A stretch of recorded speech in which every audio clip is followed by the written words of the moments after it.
So I welcome everybody to today's meeting and I'm just going to provide a brief overview of today's business. The committee will receive oral evidence from the Interim Regional Planning Commission on its role, functions and work programme. Receive oral evidence from the Department for Infrastructure on the impact of regulatory requirements on wedding card providers and funeral directors. Consider written evidence from NI Water on its water resource and supply resilience plan. Consider DFI's consultation on developer contributions for wastewater infrastructure.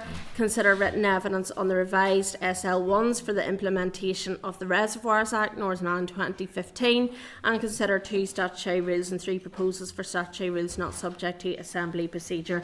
So, we'll proceed through the agenda as follows. Apologies, I don't have any. Just to say, Cathal, Nicola and Mark are online and the Deputy Chair, John Stewart, will be joining the meeting later. Declarations of interest remind members that they are obliged to declare any relevant financial or other interests which might reasonably be thought by others to influence their approach to the matter under consideration. Any members who have interest to declare in relation to today's business should do so now or when the particular matter arises in the meeting. So does any member have any interest that they wish to declare? No? Okay. Item 3 is Chairperson's business. NI Water, we had the ministerial statement yesterday on the forensic review. So inform members that following from the Minister's announcement yesterday to start the process to engage forensic accounting services to investigate the reasons why NI Water has been unable to live within its resource budget allocation this year. I think the committee might want to write to the Minister to request some further information. This could include, and I think we should do this, a copy of the draft agreed terms of reference, whether there's scope for the committee to consider the terms of reference and express its views and suggest any amendments. To request the Department provides a precise timeline of the anticipated milestones for the investigation to include the reporting and the findings, and to undertake to provide oral evidence on the key findings and the next steps arising from the investigation. So does any member have anything that they want to raise or add to that list that I have there? No? Content? Okay.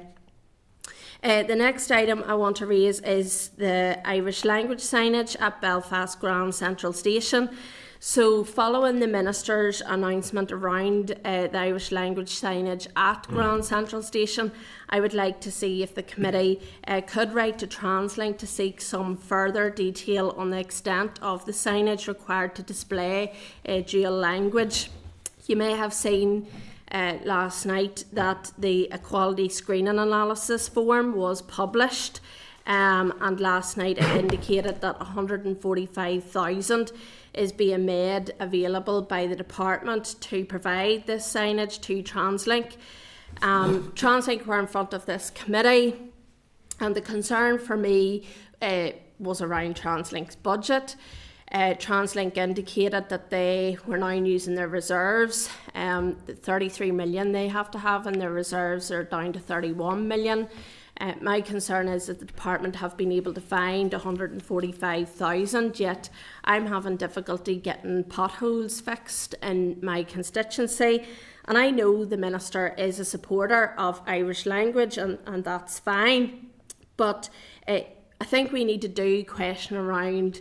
This is ratepayers' money of 145,000, and the station is only open for 6 months. And quite frankly, that's embarrassing that we're now in a scenario where we're changing signage and we're in this position. So just because you're Minister, it doesn't mean that you can just indulge on things solely because you're Minister in terms of what you would like. And I think as a committee, I think it's important that we do just look into and scrutinise how the decision making was made around this.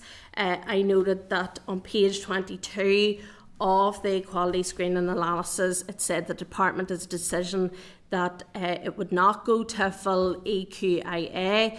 They said it wasn't required. I noted that DFI officials were solely driving that, and so I think it's important that we scope out when TransLink were involved in those discussions, because for me it raises questions around the commercial independence of TransLink as well as part of that. So are members content that we just scope out the reasoning behind the decision making, and particularly around the cost of the 145 and the full EQIA, and when TransLink were involved in those discussions? Keith? Yeah, Chair, I'd just like to come in on your point you raised there. I this morning have school children walking on 60 metres of a road connecting two parts of two villages, and I can't get a footpath that I've been lobbying for 2 years. So does the Minister see that those children's safety is not as important as Irish language? And these things are fine if there's a budget. I would have meeting yesterday myself and Stephen with the Road Safety Organisation in Northern Ireland. They don't get one penny from the department. So I think that the Minister's priorities is all wrong. So safety of children, safety of people on the roads and safety of road users, and whenever our budget's been cut to do road safety campaigns, we can find £145,000 in the back of a sofa. So I think the prioritisation all wrong. And there's not one person listening to this that wouldn't be fit to find use £145,000 on their road outside their house or in their area that needs roads repairs. I'm getting communication back from the department, and I'm going to read the response. Firstly, apologise for the delay in responding. This is due to my section currently functioning at 50% staff resources. Mm-hmm. So I can't get meetings, can't get communication back because there's no resources to fund those people to communicate with me. So there's a problem, and there's a big issue of prioritisation, but I'll leave it at that, Chair. Thanks. Yeah, it's just we know the competing priorities within this department. We've heard so many times that we're cash strapped. Look at yesterday's announcement. We're putting in a forensic accountant in relation to NI Water. So I just think as a committee, it's important that we are looking into how decisions are made and how and the public of Northern Ireland, when it's £145,000 of money, the ratepayers expect that we have governance over how financial decisions are made. You content that we do that? And Cahill? Yeah, Chair, I don't mind asking the question, to be fair. My point would be, I think this was supposed to be done at the start anyway when the station was open, but as we wouldn't want to be making one comparison. That's TransLink budget, so whatever way they spend it's up themselves, but I don't mind asking the general question in relation to the points you raised. But if I was sitting there, I wouldn't be arguing where a pothole's fixed. I mean, there's two separate pots of money, you know what I mean, Chair, to be honest. So let's find out the one or two suggestions you made. I'm happy enough to write to the department on, you know. Okay, thank you, Cahill. The point is, however, this is TransLink's, or this is the department's money, not TransLink's, but we need to scope out some answers in relation to it. Thanks, Cahill. Mark? Thanks, Chair. No, it's a similar enough point to Cahill in terms of absolutely having no objection to the questions being asked. This should have been done at the start, and we can't lose sight of the fact the station itself cost £340 million, and I think we should probably be looking at how and why it cost that much. In terms of a percentage, 145,000 is minuscule. Obviously, there are competing priorities in this department and every other, and it is difficult for people to say, oh, you know, that should have been spent on potholes, or that should have been spent on road safety. I suppose it highlights the need for TransLink to have policies in place in the first place, and the department to ensure that when we are paying eye-watering sums of money to get things done, that they're done right in the first place. Okay. Well, look, I'm taking general agreement that we seek answers from the Minister and TransLink in relation to that. Just to say, obviously, the equality screening analysis, the fact that it didn't go to full EQIA, you know, it did recognise that this is a politically sensitive in nature. And I think the point is for people out there that they would see this amount of money being spent, you know, outside these walls. 145,000 is an awful lot of money for people. And I just think we need to scope out the how, what, where, why and when. But look, thank you members for that discussion on that, and hopefully we'll get some answers on that soon. I just want to move on to, you'll also have seen this week that there was an announcement made in relation to the phase review of taxi policy legislation. So correspondence was received yesterday from the Department for Infrastructure advising that the department will be undertaking a phase review of taxi policy and legislation. This can be found at page 3 of the table papers. The receipt of this correspondence is rather timely, given that the committee will receive oral evidence from the department today. So I remind members that this is an area that the committee has taken evidence on the impact of the regulatory requirements on wedding car providers and funeral directors. To be honest, for me, this is a committee win, because this is something that the committee has been pressing on. We have been asking on in relation to a review of taxi policy and legislation. So I felt that maybe it might be right for the committee to issue a press release to highlight the work of the committee in relation to this issue. And I was thinking, you know, the things that we could include would be the fact that we have taken a number of evidence sessions right from the get-go of this committee, and how we have continually questioned both Minister O'Dowd and then when the new minister came in, and we did understand that beforehand there would be no review. That was then subsequently a U-turn was made on that, and now this review is taking place. So are members content that we do issue a press release on this, welcoming the fact that there will be now a review and highlighting the fact that the committee has been sort of at the front and centre, so to speak, of trying to get this review in place?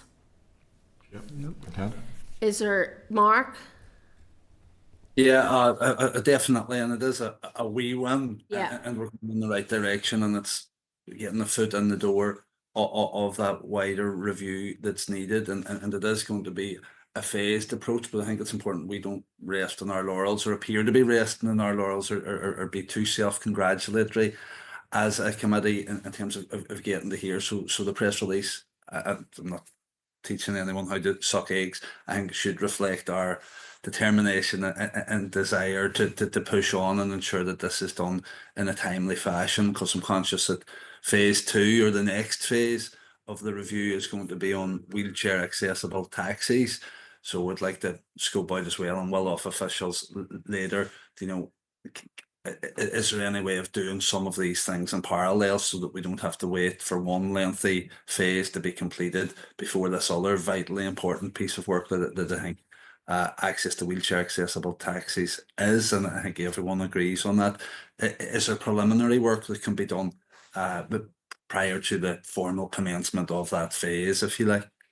Yeah, so Mark, those are all very valid points, and I think there'll probably be more coming out of the evidence session later on in terms of the questions that we will ask. So maybe if we want to just keep some of the content of things we want to add to the press release, maybe to any other business, and then we can add that in, just so that we have, and then what will happen is the committee clerks will send the press release to ourselves, that we can then we're happy with it then to go out. Happy with that? Yeah. Okay, thank you. We will now move on to item 4, which is the draft minutes. At page 7, you'll see the draft minutes of proceedings of the meeting on the 19th of March 2025. So I just want to seek agreement that members are content that the minutes are true and accurate reflection of the meeting on the 19th of March. And if so, I will sign the minutes now. Are you content? Yeah.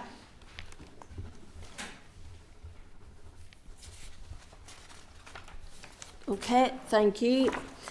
Item 5 is matters arising. So do any members have any matters arising from the previous meeting? No? Okay. Item 6 is correspondence. At page 16, you'll see the correspondence memo. At page 23, you'll see the response from the Minister regarding the historical reports on NI Water funding model, which states that the Department has carried out 6 internal reviews of NI Water's funding and governance over the period 2014 to 2024.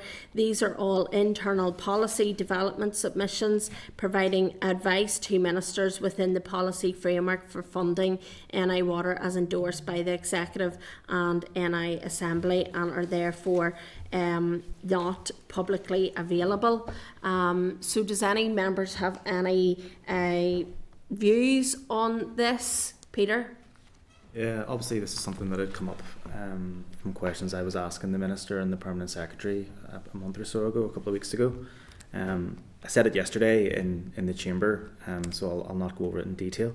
But I mean, I was a bit disappointed that we've been told they're internal, then they're publicly available by the Permanent Secretary. Now we've been told in writing that they're internal again, and we've been sent across raised papers that I could have requested from the library myself.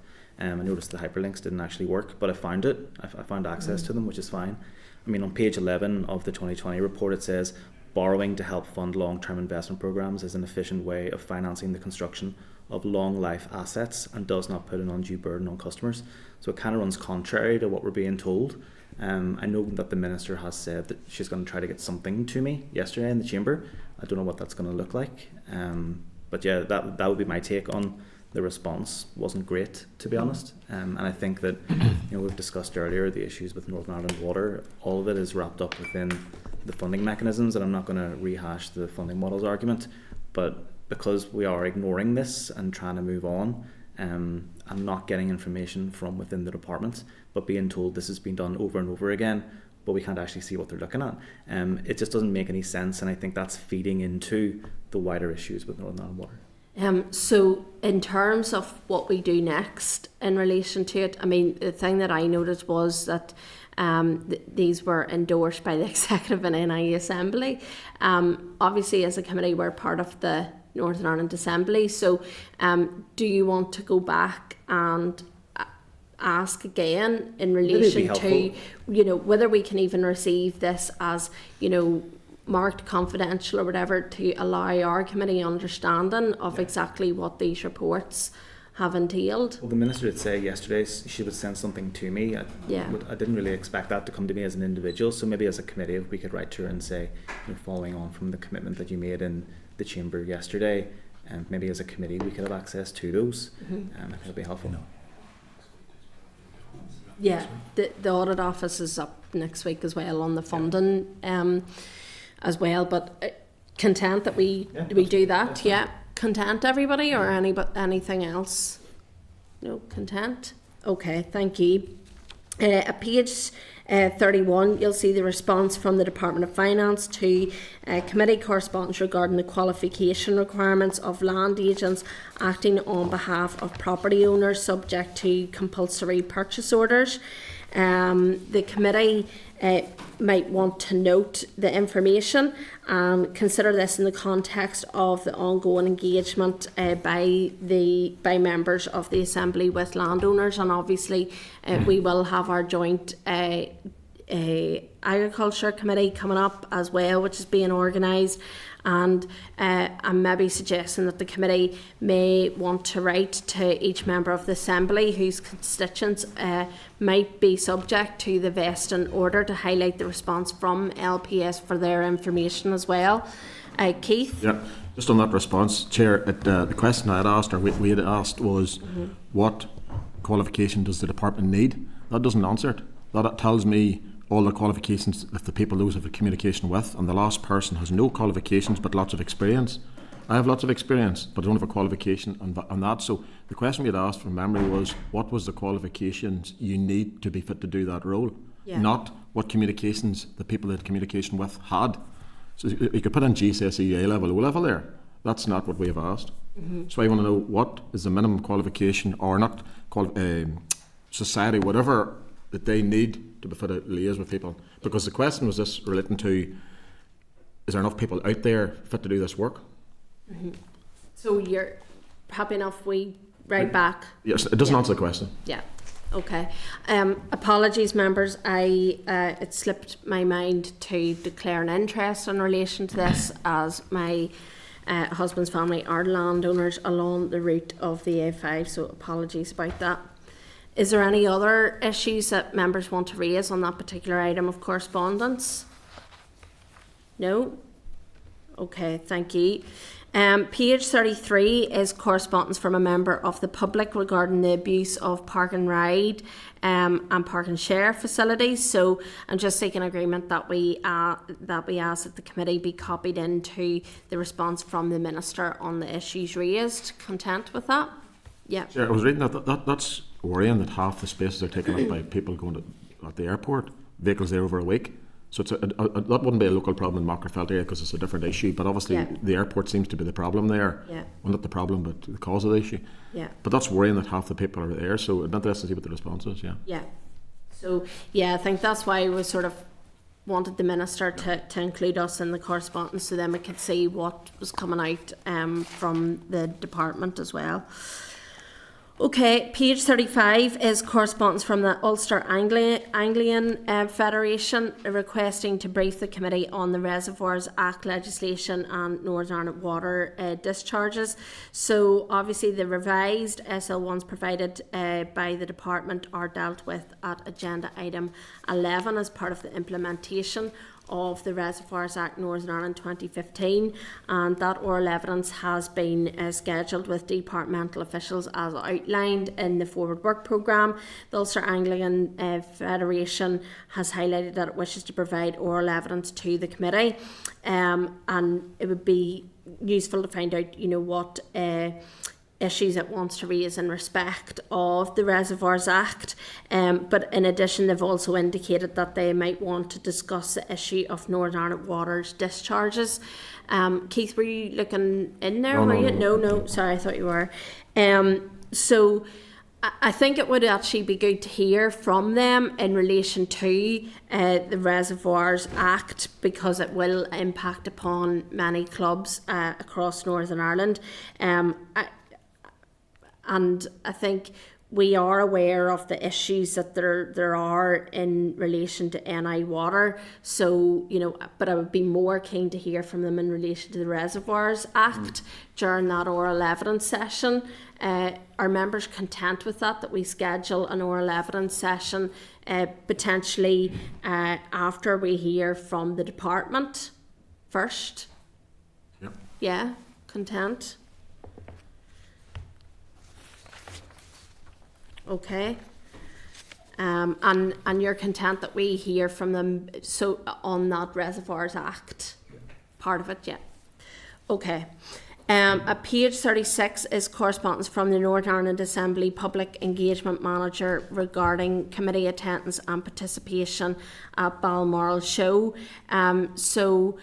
Members, obviously we've been invited to attend either in a formal or informal capacity. I know that many of the parties will be taking a stand at Balmoral Show.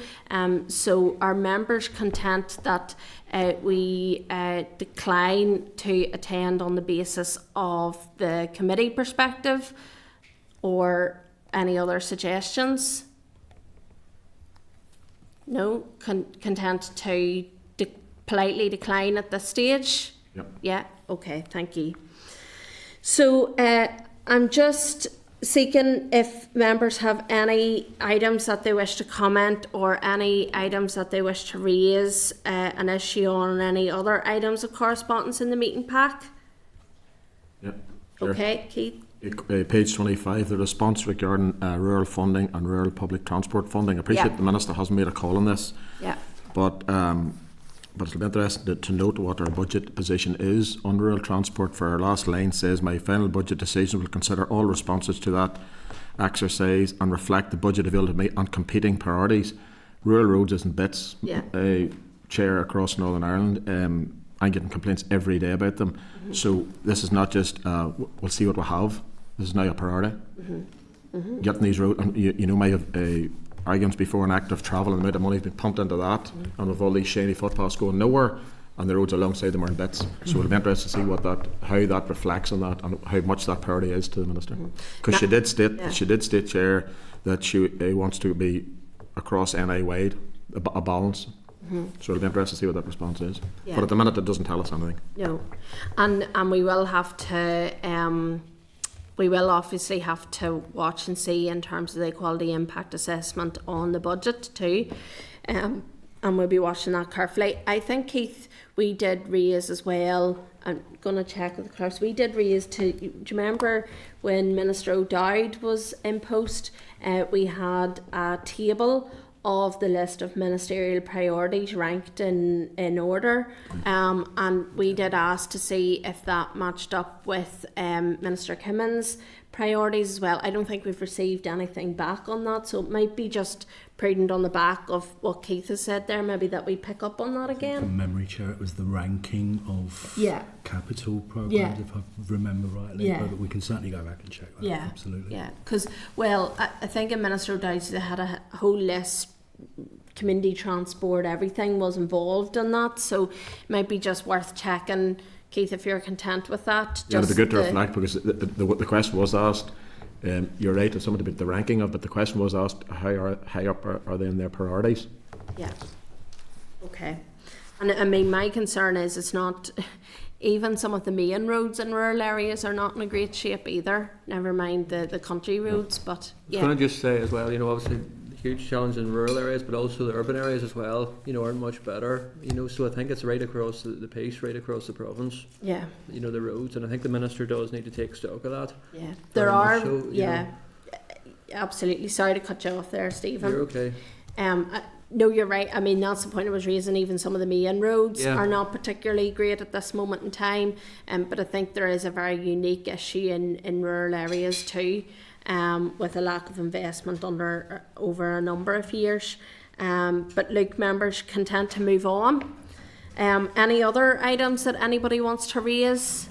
An item of correspondence? Happy to move on. Okay. Happy to note then the remaining correspondence as contained in the correspondence memo in the meeting pack. Content? Yeah. Okay, item 7 is the work programme of the Interim Regional Planning Commission. Oral evidence at page 39. You'll see the clerk's memo at pages 43 to 46. You'll see documents relating to the work of the Interim Regional Planning Commission, which is the IRPC. So we're welcoming to the committee today Kate Clifford, member of the IRPC, Michelle Hill, who is also a member, Stephen Jones, a member, Paul Roberts, also a member, and Mark Hand, who is a secretariat, who is joining us remotely this morning. So as per usual, members, I'm just seeking agreement that the evidence is recorded by Hansard. All agreed? Yeah, okay. Thank you very much for joining the committee today. We have been eagerly awaiting your attendance at committee, and we're delighted to have you with us today, because planning is a very important issue which stretches across so many elements of this department. So I'm inviting you to speak to the committee and make a brief opening statement of 5 minutes, and then come to members' questions, if that's okay, because I know members are very keen to make the best use of time today with questions. So I'll let you talk to the committee now for 5 minutes. All right, thanks very much. Thank you. Everybody's name's in front of them, so you know who we are, but it's thank you for inviting us to be here today. I just want to be really clear. The reluctance for us to come in front of you is because we haven't reached any conclusions yet, and that's the only reason we have been reluctant to come in front of you. So as a commission, we've been pulled together for the first element of the time that we were together. There was no sitting minister and no government in Northern Ireland, so really from about April onwards, we've been together then as a commission with a clearer direction and a clearer sense of where we need to go and what we need to do. So it's just to be really clear about that. Our reluctance wasn't about not wanting to come in front of the committee, but it was very much about we haven't reached a conclusion yet, and we're not at that point yet. So we still have a bit of work to do.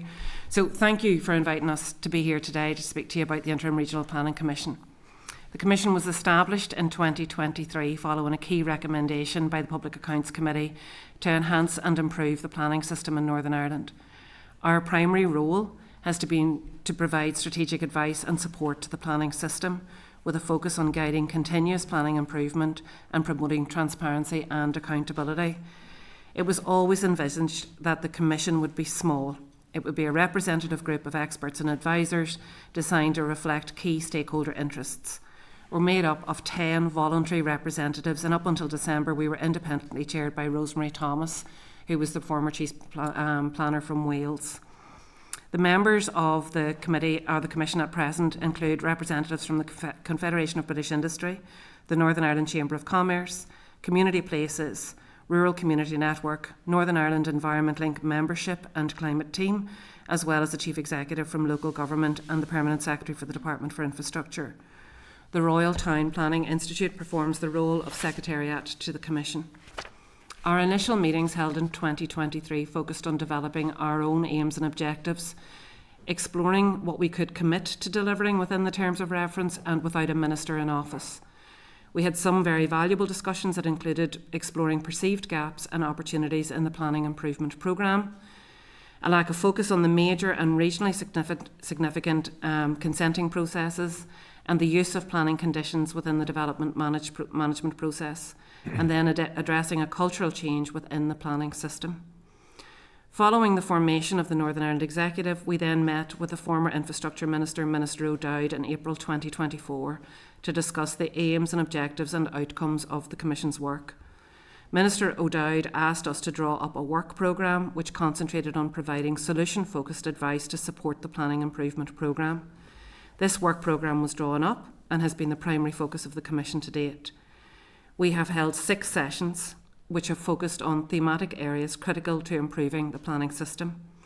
These sessions have delved into best practices from other jurisdictions, so that's throughout the UK, so Scotland, England and Wales, as well as the Republic of Ireland.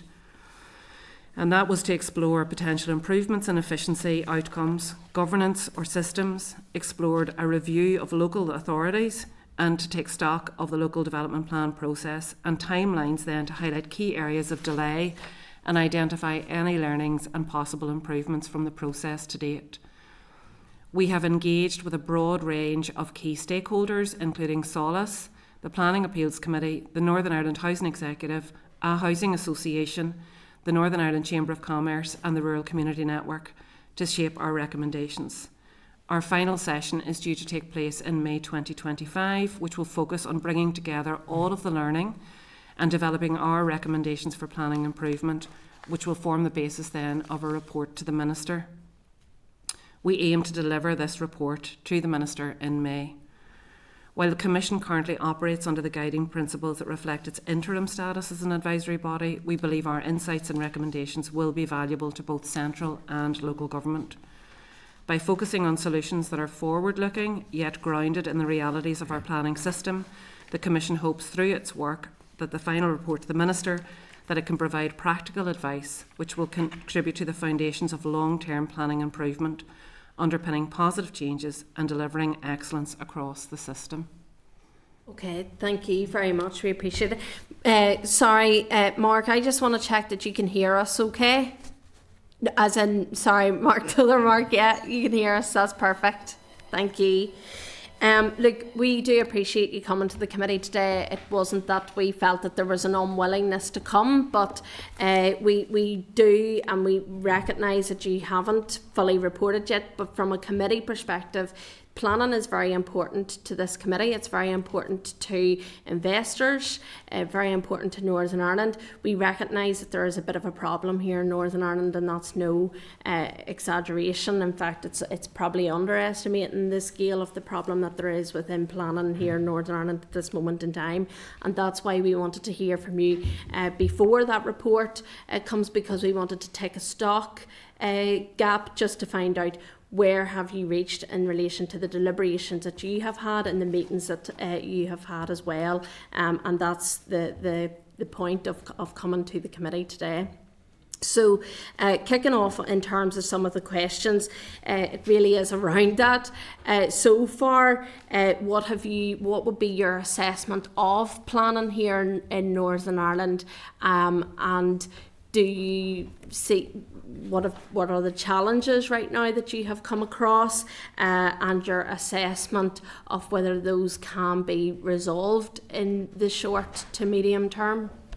I think I'm just going to come in first on this. I think one of the things that we are really clear about is that this is a moving platform that we're working with.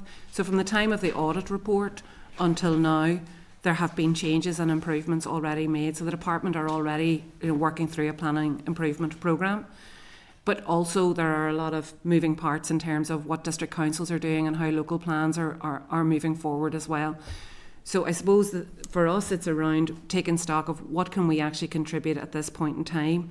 The other conversation we've had, I think, with a number of the other jurisdictions is that unfortunately nobody's getting it right. There are blockages and challenges in all of the systems that we have looked at across all of the jurisdictions. So it's just to say that as a caveat, as we're looking, there are resolutions happening in some areas which have been really enlightening for us. And it's about now then working through what we've heard and saying what will work here and what will work best here. But it is a moving platform because a lot of stuff has moved on from the time that the audit report came about. So it's I'm just making that caveat before maybe somebody else wants to come in. Yeah, and I suppose planning is an extremely opaque system. It's very hard for individuals or even organisations within communities to be involved in. And as Kate said, if we're looking at what's happening in other jurisdictions, there are a lot of the same problems, and there are different solutions being tried to address these. Scotland have a national planning improvement champion, and it was really good to hear from him and talking about what they were trying to do. I suppose because, certainly from my part on community places, so we work with groups and individuals who can't afford to access planning advice, so we would support them.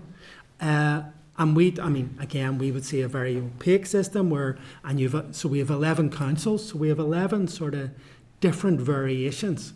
And I suppose the hope would be from recommendations is that we do have a more consistent way of planning operating, that it becomes more understandable. And this is the Commission has been a really useful forum for that, because it has brought together, local government, DFI, CBI, the community voluntary sector, where we're all talking about the potential issues and how that might be addressed. And it's also been really good to hear then about others' experience in that, this is not a unique problem to Northern Ireland.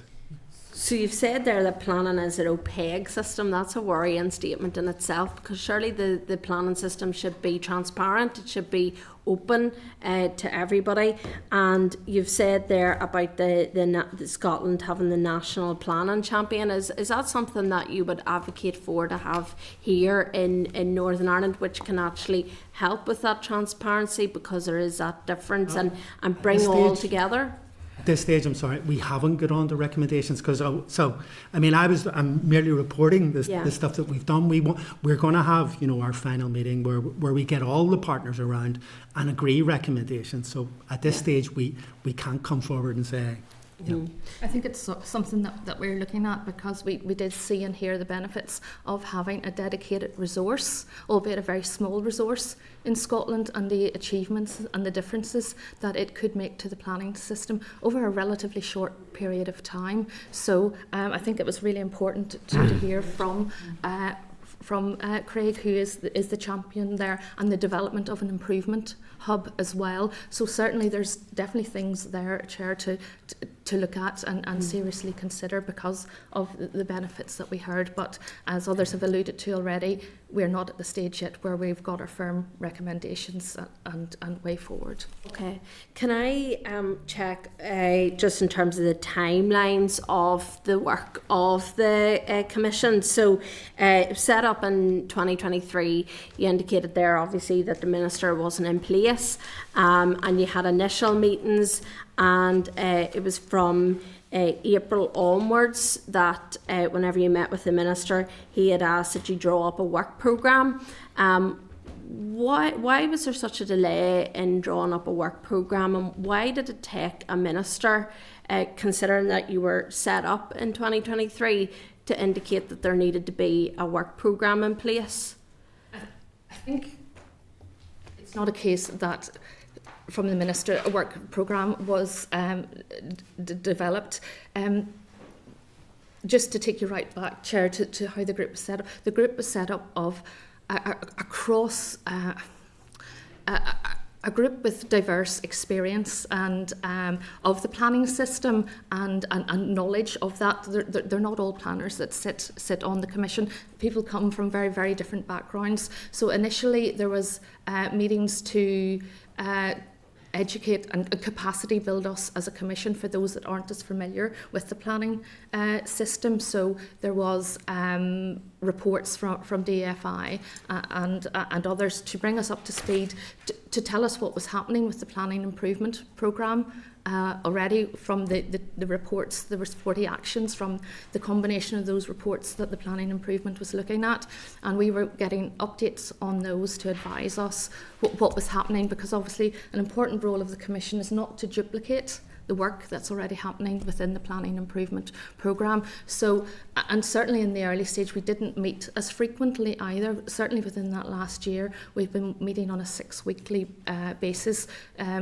Whenever it was first set up, I think it was quarterly at best that those meetings were happening. So there was only a few meetings that happened before that, and they were bringing members of the Commission up to speed, and we knew, and we had a workshop before the Minister started as well, to look at what the focus and key themes should be of our work plan moving forward. So that was happening before the Minister came into place. So it was an evolution of the Commission, bringing people up to speed, then us having a facilitated workshop for us as a Commission to with the observers as well, to start to draw out key issues and themes.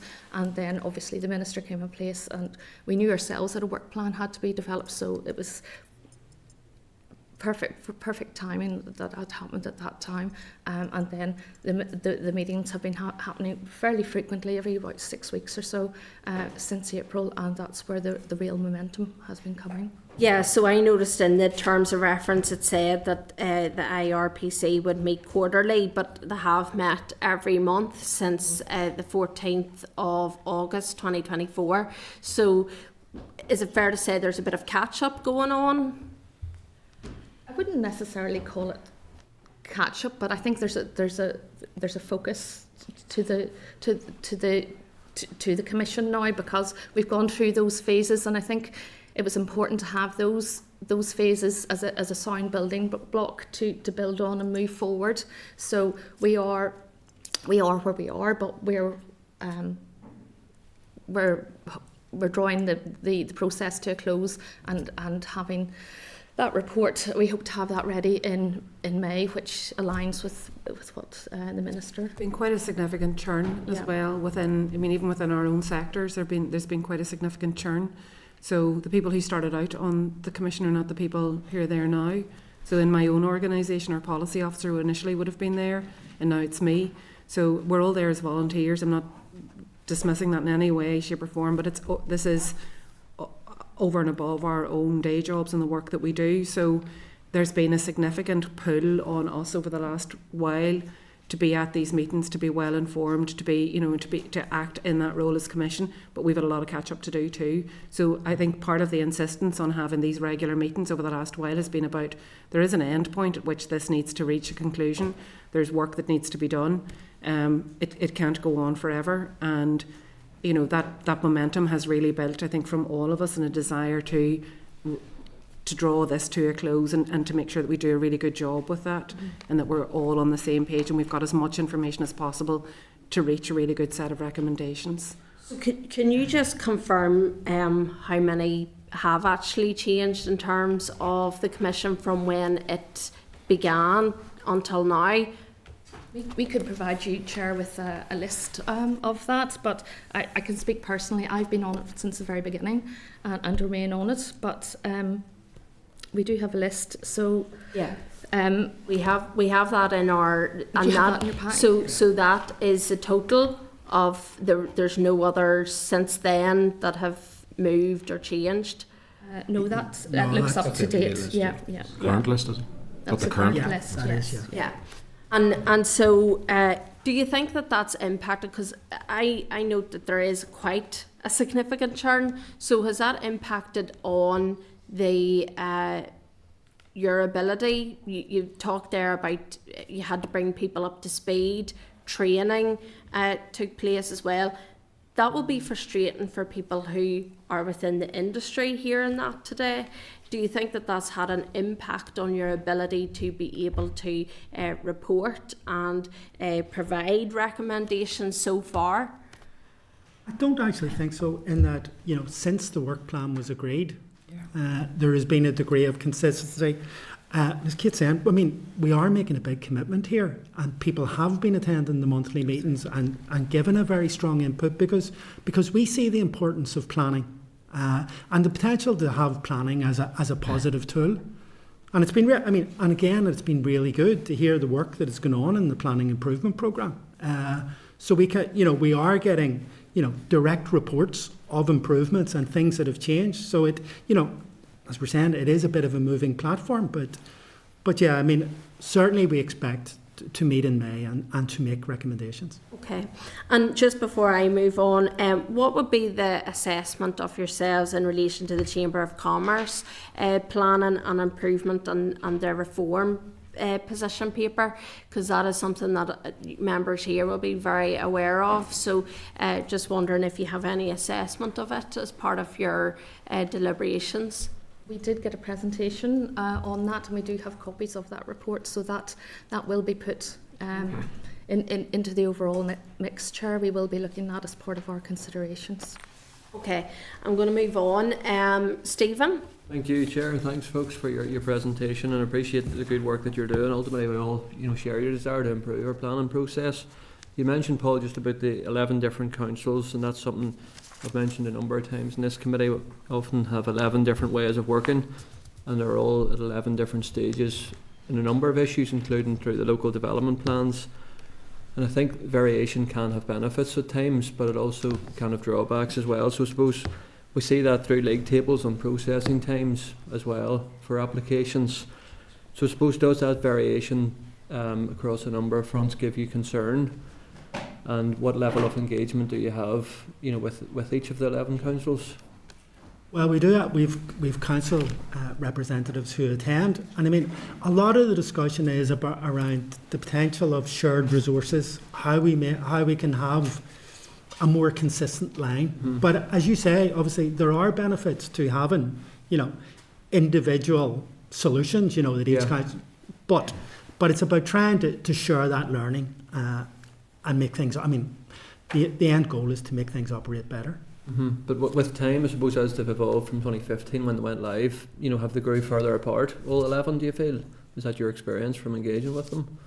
Certainly, well, we aren't necessarily getting into the detail of any specific LDP. So that's where the terms of reference of this commission are fairly clear about just taking a long-term strategic approach, so it's not about any one specific LDP.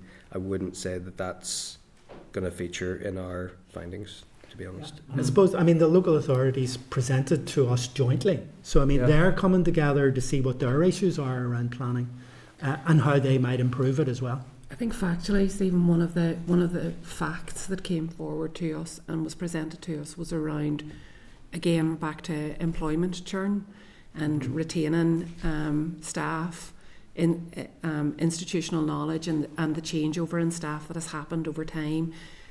I hate using the term natural wastage, but as people have retired and moved on, or people have taken up jobs in other jurisdictions, and we're seeing better paid jobs in other areas, that all of that has had an impact, and we've heard that from our local council representatives and others around the planning process and about some of the difficulties that they have encountered in terms of the changeover in personnel and in staff. Yeah. And in some areas that has been less than in others.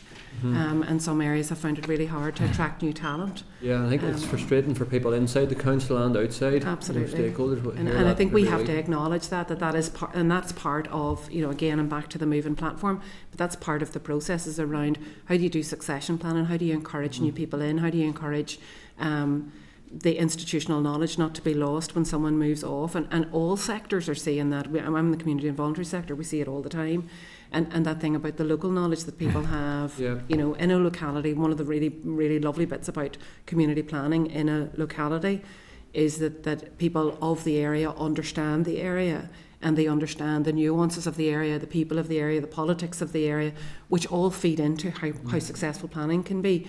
And when you get new faces in, that's a whole new learning curve for people again. So I think, and we haven't drawn any conclusion on this, but we have heard that, and we've heard it very loudly from the people who are sitting around, both from within the department and outside of the department.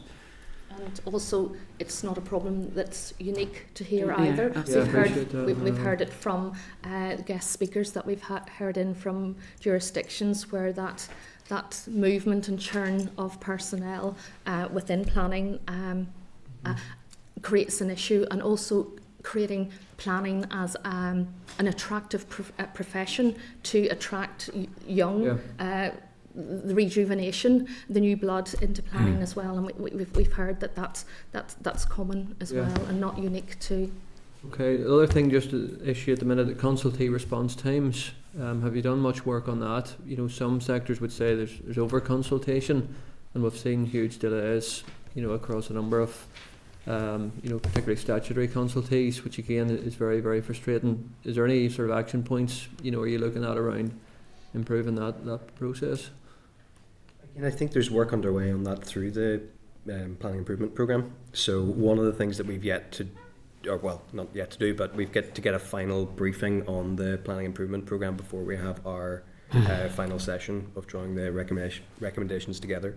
So that'll serve multiple purposes in terms of making sure that we're aligned fully with the work that they're already doing. We're not duplicating recommendations, etc. But also then we're hoping to kind of draw in some of the existing groups. There's a statutory consultee group, etc., that's already up and running. So finding out the specific outworkings of groups like that as well. And just the final one was that the Planning Appeals Commission, that's again has been a number of years frustration around the delays and backlogs of that. Is there been, I know there's been some talk recently about improvements and investment in that. Is there anything further on that at this stage you're aware of? Or? We heard from them. They believe that they're going to get up and running in terms of full capacity by 26, 27, I believe was the way that it was framed there. So I think they're fully resourced now for the first time. And there were discussions around how the LDPs kind of added to that. I don't know to what extent maybe the resourcing was fully considered whenever the LDPs came down the track for some of that. So some of those elements probably will form in our discussions. Yeah. Sorry, apologies. I'm just seeing Mark indicating there. Apologies, Mark. Thank you. Mark hand. That's okay. No problem at all. Thanks, committee. The committee asked just now about sort of local variations between the 11 councils, and a committee member asked if the commission was looking at that. I was just going to chip in and say it's not really a role for the commission to look at that, but that is something that both the RTPI and the DFI planning division are doing, and working with the councils to support best practice. And indeed, they're doing a lot of that themselves. So I think the point that was made was, has the variation increased since 2015? I think my observation would be it probably increased in the initial years, but is perhaps now coming back together in many ways. The 11 heads of planning, and that's a huge strength for Northern Ireland in terms of the size, they can and do all get together in a room and discuss best practice, and discuss how they can improve things and work effectively together. And they also have regular meetings with the DFI representatives and with ourselves. So I think there's quite a lot of good work going on there.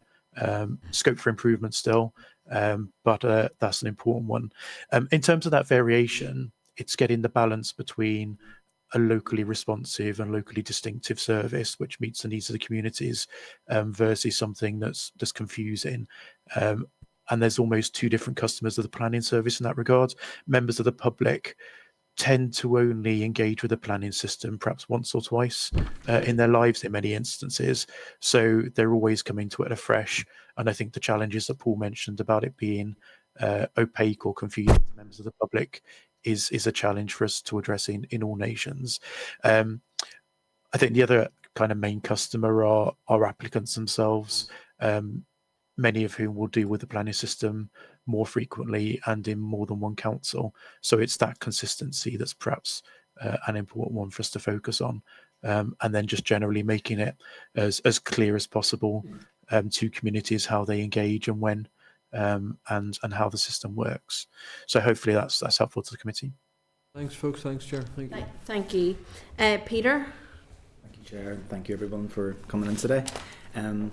The Chair kind of touched upon it already. Actually, my question was going to be about the membership of the group. As I was flicking through it, I'd kind of noticed that, well, I suppose firstly there was no real industry voices in there. So Construction Employers Federation, renewables sector, and it kind of felt to me as I looked at it, with two community organisations, two environmental organisations, and the third, which I can't remember, but at the same time DFI acting as an observer.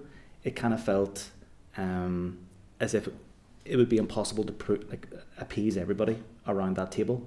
Did you find it challenging as a group in those initial conversations, given that there were so many voices there, and obviously without a major input from the industry sector?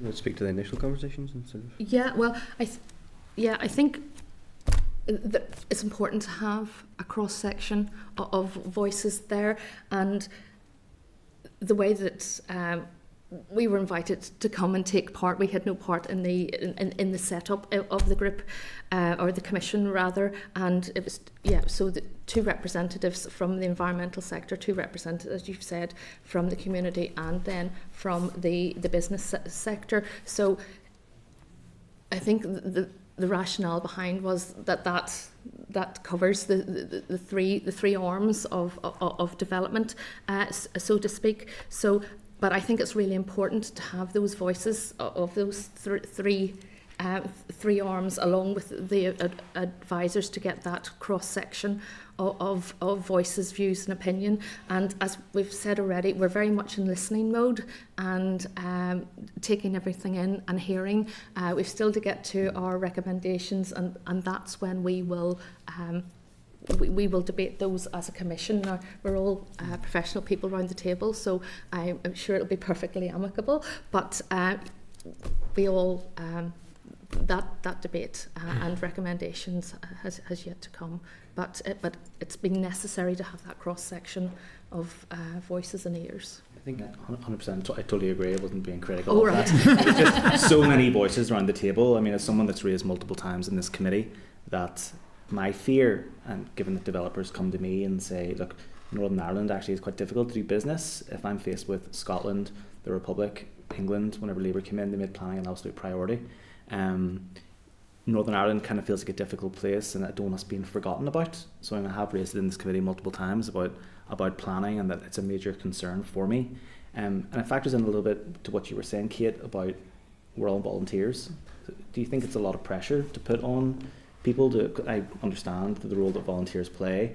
It can be a thankless job a lot of the time, speaking from someone who relies upon volunteers. Do you think, given the significance of what you're all dealing with and discussing, do you think that puts added pressure on the Commission? So I would say to you, if I had been asked to raise my hand in a public platform to be part of this Commission, I would have put my hand up straight away, because planning affects everything that we do. So I'm obviously, in my day job, I'm the Director of Rural Community Network Northern Ireland. We have communities who are fighting to sit at the table of the local development plans and community planning. We have communities who are trying to develop social housing in their communities. We have communities who are trying to get better access to infrastructure in order that their ability to access services, which are more and more centralised in Northern Ireland. So if I had been asked to be part of this, in a public forum, I would have been throwing my hand up to say we should be at that table and we should be having these conversations. The work that we do is around, and we were just having a conversation outside around addressing sectarianism in Northern Ireland. We've been very involved in the Housing for All and trying to find places to desegregate the communities that we live in. You know, so we were talking just outside, we're saying 25 years post Good Friday Agreement.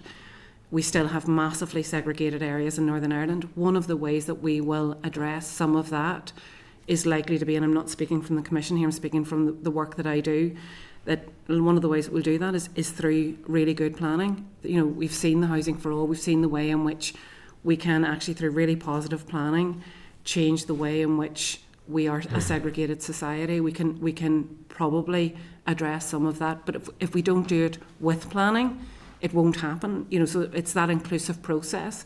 It's the inclusive process of looking at a whole system approach and not seeing planning as something that sits separately to all that we do. That's what community planning should do. We have loads and loads of community volunteers who sit week in, week out, engaged in local development plans and planning processes, because they know that this is about the future shape of their communities and what will be successful and not be successful in the future. I think it's absolutely imperative that broad range of people are sitting at that table, having those, and if we don't have the dialogue, we just end up being, as we do brilliantly in Northern Ireland, siloing everybody into developer sit here, community sits here, and statutory sits here, and we don't talk.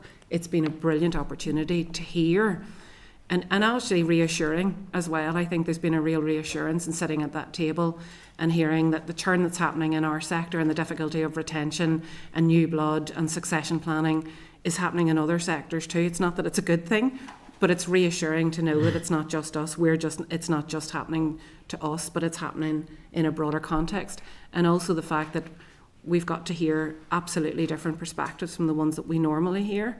So that echo chamber that you can sometimes be in has been, I suppose, it's broadened our thinking, it's broadened how I operate or how I work, to hear the frustrations and the difficulties that others are facing too. And having those debates and discussions has been really, really enlightening. I don't mean to curtail conversation, but if you don't mind keeping just answers and questions just brief, because obviously we do want to make the best use of time with other members. Thanks, Peter. Thank you very much for that, Kate. I appreciate that. Paul, I think Stephen, you mentioned earlier about the 11 councils. This is a bit of a hobby horse for me at the minute.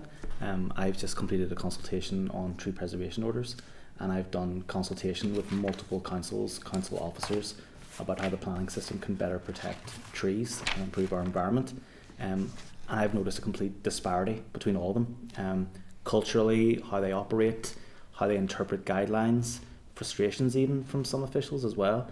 How can you make a bit more uniformity across, like geographically, 11 different councils? I'm not going to preempt maybe a recommendation or whatever, but how can you actually try to address that issue, because it's a major barrier, I think. Yeah, and it's also very resource intensive, where each council is trying to develop their own policies around something, and that's a discussion then that the councils were having with us as well, that they were talking about better communicating between themselves and sharing resources and trying to do things better. So I mean, we haven't got to the stage of recommendation, and we haven't been looking at any council individually or anything like this, but I suppose it's around the way of working. And when we've been talking to other jurisdictions about their ways of working, and they have come up with some suggestions, so we'll hopefully be feeding that in. I think, just Chair, that leadership and communication is key to this, and to avoid that silo working. You know, you need to look above and beyond the little area that you focus on, and I think that greater leadership and communication across council areas and between councils and DFI as well. Then very, very lastly, the wrap-up session on the 7th of May. How soon after that are we going to get that report? And is the feeling at the minute that it will echo a lot of what we've heard before, or will there be fresh new things in there that hopefully the new minister will palatable towards? I'm quite optimistic, to be honest with you, about the tone of the conversation across all partners. To come back to one of your earlier questions as well, there's quite broad willingness. I think one of the key things that we need to look at is making targeted, very clear, action-focused recommendations that will address, for example, the Public Accounts Committee reports. So not just echoing. It's not going to be more of a problem assessment. It's going to be actually based on the conversations from a variety of different other regions and some of the partners. Specifically, here are probably a fairly concise number of things that we think would go a long way to perhaps addressing multiple issues at the same time. Yeah. Good. Thank you, Chair. Okay, thank you. Andrew? Thank you, Chair, and thank you. I suppose it has touched on a fair bit now, but again, the councils, I think it is important because, again, as I think whenever, and you've mentioned as well about opaqueness, it is the first sort of go-to, if that makes sense, and I think it is an important issue. I suppose really the question is how will some of the learnings, or how would you envisage some of the learnings trickling down through the councils, and how do they do that in order to make it, because there is a disparage, as Mr. Dunn sort of referenced the different league tables. I mean, how do we use that trickle down to improve these times? So yeah, that'll be the question. I think, and I'm not here to speak on part of the heads of the planning group, but there is a head of planning group where the senior planners for all 11 councils get together, and I think that's an opportunity there for best practice to be shared, problem solving, sharing of ideas of what's working in one council area, what could work in another. So I think that should be happening, and well, I'm not part of the group, but I think that's an obvious start, Andrew, to get at that level, and then have that framework in place that it trickles down effectively right down to to the planner that's actually dealing with the individual applications, and that forward facing part of the planning system as well. Will that help the retention of staff, do you think, or because that is one of the key issues as well here? You know what I mean? I think there is an issue with how the profession, with how planners are perceived externally. So, and I know they are TPI, and maybe Mark will want to come in here as well, is looking about how to get new planners into the system, and how to keep them, once you get them in, keep them in, But that, again, what we found through our guest speakers, this is not unique to this country. Retention is an issue in Scotland. It's an issue in England as well. So it's not unique. And coming back to sort of the consultees as well, and it sort of touches on, is there a Commission's view in regarding climate targets and how these applications are prioritised within the system? Is that something that the Commission's looked at? Not specifically at climate in and of itself. We haven't really taken any one. Well, there's been a little bit on housing specifically, but we haven't. It's more systemic than that, rather than. So there are. I mean, the Turley report that you mentioned earlier there, for example, I think suggested novel approaches around the renewable sector and kind of pilots and things like that. So some of that will be in the mix for discussions. But no, I can't say anything more clearly than that at the moment. And touching the consultees, does the Commission have a view on the length of time consultation responses sometimes take to get back, but also consultation responses that come in after a deadline has closed and then sort of prolonging the whole process again? I mean, is there a view of the Commission on that? Not yet, I'm afraid. Not yet. No, but there will. I hope that's some of the stuff that we can discuss. I see Mark Hand's hand is up. So Mark. Many thanks, Chair. I was just going to come back on the point that Michelle was talking about with resources. So there is a significant issue with recruitment and retention of planners throughout the different nations, not just in Northern Ireland, but particularly in the public sector. So some research we did was looking at England in particular in the public sector, and between 2010 and 2020, I think it was, there was a significant loss of public sector workers from the planning system. So we represent the public sector and the private sector and the third sector. There tends to be a movement from public sector planning into private, and more recently into the energy sector. partly due to salaries. An additional challenge for us in Northern Ireland is also salary disparity with the South. And there's a fairly big recruitment campaign just starting to recruit about 50 extra local planners for councils in the Republic of Ireland. So that's ongoing. There's talks at universities in Northern Ireland with graduates enticing them to those jobs. A couple of solutions that we'll look at. In Scotland, there's 50 bursaries funded by the Scottish Government to pay for people to go through university to qualify as planners. And in England, there's about 800 government-funded apprenticeships coming through the system.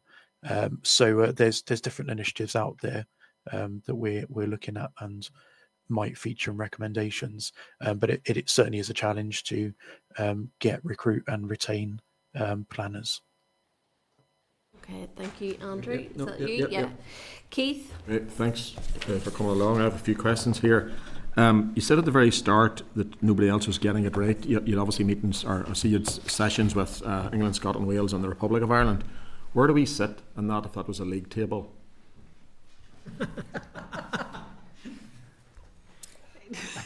You have to be honest. It's a really Not unfair at the bottom. question.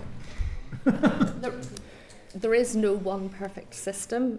Each jurisdiction has its issues, so you couldn't say there is a silver bullet here that could be created that will solve all of the planning problems in Northern Ireland across all 11 council areas. It's a far more complex context and a situation, and I think it's reflected in the fact that I'm going to push you. If you had to put us in the rest of those 4 or 5, where are we?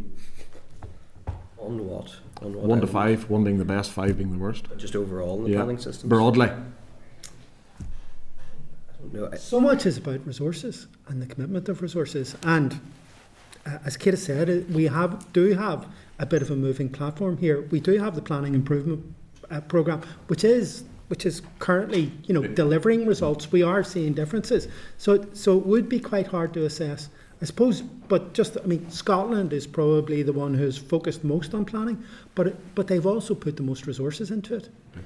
Because I think actually, and the reason I laughed was because I thought it depends on where you're coming from as well. So coming from the community and voluntary sector and looking at where planning sits and how many of the communities that we work alongside or that we work with would only become engaged in planning when it becomes a controversial issue for them, when they're coming up against a planning commission or they're coming up against a planning process. For others it's been a really positive, a really excellent process for them. So it depends on where you come from and where we know the legals. We know the ins and outs of our planning system, and we know a lot about where it's going wrong and where its capabilities have gone, have maybe it's sitting below its capacity or below its capabilities, and where its performance is weakest. What we didn't hear from Wales and Scotland, they didn't wash their dirty laundry. They told us what was working. They told us where some of their blockages and some of their challenges are. But we probably don't know those systems. I mean, if we spoke to the community and voluntary sector in those systems, they might have a very different view from what was presented to us by the people who are engaged in the planning system. So I think we don't have all the facts, and it's almost like statistically it would be wrong to say to you, well, this is where we would be in the legal table, because we couldn't look at it from all angles. You talked about them, can't remember who answered this point earlier, about applicants. Did you hear from actual applicants? No. So how do you know what the problems are? I know you've listened, and I've watched, I'll finish that. Yes, I see you've listened to England, Scotland, Wales, South of Ireland. You've heard the perspective from councils, housing executive. And I'm going to roll in into that 2 things. So with applicants could be developers, the agricultural sector, which is the biggest sector in Northern Ireland. Have you heard from them? No. So, well, in part, the membership of the commission is to take account of that. I mean, obviously, I was going to come to that as well. We'd be involved with applicants from the community voluntary sector and individuals. So the people representing the members on the commission, who would you say is wearing the agricultural hat? I would have thought that would fall under economy. So, But do you see them wearing that hat in your experience of that member? Was that member wearing an agricultural hat at any times? Again, we're in listening mode at the moment. We haven't formed our recommendations, so it would be unfair to make any judgments, I feel, of whether somebody was wearing the right hat. It's strange that the biggest sector in Northern Ireland, you haven't heard from them. And that could be the UFU, whoever, talking about, because I hear it every day, and you've talked about consultees, NIA and shared environmental services. Go use now any one of these and try and put in a plan application to build a chicken house, poultry house, animal house. What council are doing, they're letting houses build beside farms within the 75-metre rule. The farm can't develop one iota. Why? So councils is letting houses building beside farms, it's been there for hundreds of years, and the farms can't develop because they can't get odor assessments when they get into the game of tennis between NIA and SAS. It's a massive issue, and I'm surprised that you haven't heard that. Because have you heard the NIA and SAS issue? Yes, well, no, we haven't, but it's not that we would be unaware of it either, though, Keith. It's not, I work in the rural sector, I know, I'm very well aware. But I don't represent the agricultural sector, and I don't want to pretend that I do when I don't. It would be part of our sphere of knowledge in sitting at those tables, but I wouldn't represent the agricultural sector. Absolutely not. I think it'd be good between now and you do your report, and I'm not telling you your job. Yeah. But if you take anything away from this committee, you need to listen to the agriculture sector, you need to listen to developers. Take on board what they're saying. They can't do nothing.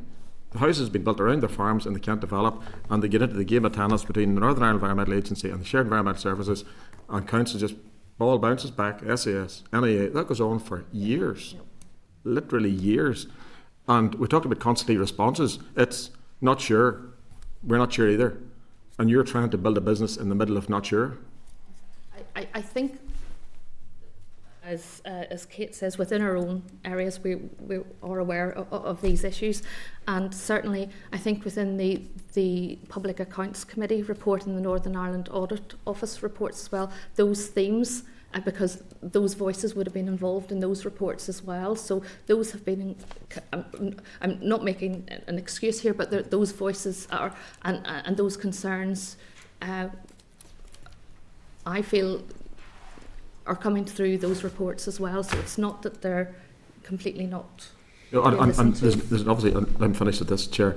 If you look at that, the individuals and people you spoke to, that's all very well, but you need to speak to people that's doing it. Yeah. People that's applying, and whether that's a few businesses or a few individuals, to get the experiences. And I appreciate you can have resource issues at council, but broadly it's a game of tennis between the council and the consultees and developers. And we've obviously any water issues and all that, we know all that, but they're just sitting in the middle of that, and they're so frustrated because nobody's giving them an answer, because nobody's making the decision to give them the answer. So I would advise you listen to applicants, and certainly UFU or the agricultural sector. They're struggling. I get this every day, NEA and SAS. I'm not blaming the two organisations. The business, farm business in the middle of that. But we're building houses broadly beside farms. Farms can't develop. Why? Okay. Thank you, Chair. All right. Mark, I just want to check. Cahill, Mark, you okay? Mark Durkin, sorry. Yeah, fine, Chair. No, thanks. It's very informative evidence session. Just, I suppose, responding to what Keith, the points Keith had been making there. In many of those instances, those approvals are actually being made by planning committees, by elected representatives who are approving houses beside farms, but just putting that out there. Okay, thank you.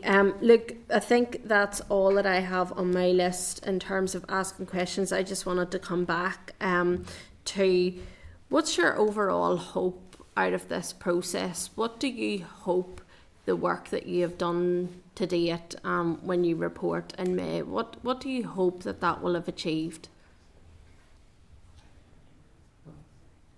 Well, I was just going to say, I mean, I think probably that broader perspective on planning and taking very much that pragmatic approach to what the planning system looks like from the outside, I suppose. So, you know, if you're able to come in and kind of look at the system as a whole and hear from all of these different organisations that are working in various elements of it and kind of draw out. I mean, we had a brilliant session on community engagement principles, the actual principles that are in the legislation and the requirements around that, development in some of those areas, which hopefully would start to cover off multiple areas of concern. That's the kind of thing that I would like to see. So it's not necessarily being issue specific. It's the principles and the actual drive and the incentives in the system itself to do good work.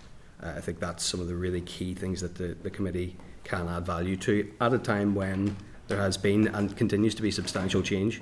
The PIP programme is sort of moving into another phase as well. At the same time as we're having these discussions, ministers changed and various other things. So if we can kind of add value by focusing on a few really important key areas that affect the real world, I suppose the kind of what of it of all of this, then I think we'll have done a good job. Chair, could we ask, are there, we've given, you've put a challenge out to hear from the sector. Are there other questions that you would like, in terms of us, what would you expect? What would you like to see? Well, I think that's a key point. I mean, it's been raised here today a number of times about, who has been involved in the discussions. I mean, Peter did raise a point in relation to the industry. We're hearing that from committee. And I think that's not unreasonable, I suppose, that whenever you are looking at these issues, that those people feel that they have been involved in the process. And as Keith said, there are some sectors that are really, really struggling in relation to it. I mean, I'll just point out one particular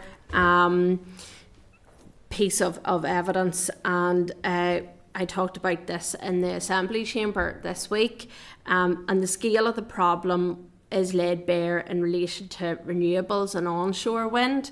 The Renewable NI report, it said that it was 1,136 days on average for onshore wind projects in terms of planning permission in Northern Ireland between 2020 and 2023, compared to 217 days in England and 413 days in the Republic of Ireland. That's a problem. And today we talked about climate change and the targets and how that's going to be met through planning. And SSE warned in their written evidence that the planning policy will play a key role in delivering renewable targets and is a significant barrier to deployment in Northern Ireland, in their view, in relation to that. It's not for the committee to tell you how to do your job, but we're here to understand the work that has went on, and I suppose as a committee we're hearing of these issues that are happening in relation to planning in Northern Ireland, so we're keen to hear the final report, and we hope that it does make a difference. We hope that it is taken on board by the Minister, and that we do see some changes within the planning system that need to be made, in my view. But I just wanted to lastly ask you, have the aims and objectives of the IRCP changed since the terms of reference were published? And how realistic are the aims and objectives, given that it is very time limited now in terms of your scope and the time that you have to report back, which will be May? Do you think that you'll meet all of those objectives and aims? I think that's something we can assess in the final report as well. So it would be, I mean, the committee, the commission, wrote to the Minister and did express, I mean, the elements around, like the interactions with and the integration of voices from the development sector, from various other things. So we're kind of very aware of all those elements, and no problem. Kind of, we had discussion actually on that at the last meeting as well, making some notes around the development of a group like this in future, and some of those things as well. So certainly happy to at present, are you confident that you're meeting those aims and objectives at present? You're due to report in more or less 2 months. Are you clear that your aims and objectives are being met now? No is the answer to that. I think no is the answer to that. I think until we sit down and digest all that we've heard and we go through, we will then at that point be at a stage when we can assess how well we can actually answer each of the terms of reference. So I think it would be disingenuous for us to sit here today and say, yes, we will absolutely meet all the aims and objectives of this. I think we'll do our very best. It will be our intention to fulfil the aims and objectives that we were asked to do. But we may not be able to reach a consensus or conclusion on some of those because we are lacking in information or we haven't had time to digest all of the bits. So I think it would be utterly disingenuous for us to say we will absolutely meet all those aims and objectives. We will do our very best to do that. Okay, and can I just check that date of May? Was that was yourselves that set that date of May to report back, or? Yeah. Was it us? Yeah. I think as part of the work programme it was set, as part of the work programme. I think. Okay. Keith, you were indicating. Just, I would like to come back, Kate, on your question to us, and I wrote a few points down. You heard me on about the agricultural sector, UFU. Developers, planning consultants, architects, these guys and ladies are doing this stuff day and daily, you know that. They live this stuff and they can give you the experiences. The planning checklist, if you go tonight to do an online application for your passport, you know exactly what you have to do. You know if you don't fill in a bit, you get it back. Yeah. Architects, planning guys will put in the stuff through the so-called planning checklist. It's not going to solve it, because tomorrow there'll be another email, oh, we need now this, we need now this, we need now this. That goes on for years with planners. You know, okay, the rules may change, fair enough, but that's just a game of tennis. There needs to be a list. You have to provide. If you don't provide it properly, we don't accept it. We're coming to that. But we can't keep changing the rules every day. That goes on for years. I would strongly advise, before you report anything back, that you talk to those planning consultants and architects and wear their shoes for a week, because it's unbelievable. We are the ones being ringed up by the people saying, how can you help us? How can you help us get this through? And they're not, you know, it's an impossible system. You certainly need to listen to those people before you put any pen to paper. That would be my advice if you take anything away from this. I'm not talking to the committee chair, I'm only talking for me personally. Thank you, Keith. Lastly, just on the back of my question, I just wanted to check, as a committee, we take a stopgap every so often and look at the work that we have done to see if we're meeting our own strategic priorities. Is that something that you yourselves have done throughout this process as well, in any of the, I mean, we have the list of who you've spoken to, but at the end of meetings, or has there been any look at, right, hold on, let's look back at the terms of reference, look back at the aims and objectives here to see, are we meeting what we need to right now? The work plan was very focused on that, on how we meet the aims and objectives. And I suppose your question about whether we'll meet, probably individually we could all say, yes, if we were writing this report now, we could meet those aims and objectives. But it is a diverse group, so we need to get agreement around the table and agree that shared learning that we can put forward. And that's why, you know, Kate has answered, no, we can't at this stage say, because we haven't done that final deliberation. And obviously Keith has given us a bit more work there, so it's that, which is greatly appreciated, but I mean, that may extend the final deliberation as well. Okay. And also why we had the workshop as well, Chair, which at that point we felt that we weren't delivering to our potential, and that's why we had the workshop as well, before the Minister came in place to help bring us back to the terms of reference. Okay. Look, thank you for your time today. I would be appreciative if you could keep the committee updated as to when that report actually does go to the Minister, because that will obviously help us in being able to take a look at it through the committee and in our engagement with the Minister on planning as well. So, look, thank you very much for your time today. Much appreciated. Thank you. Okay.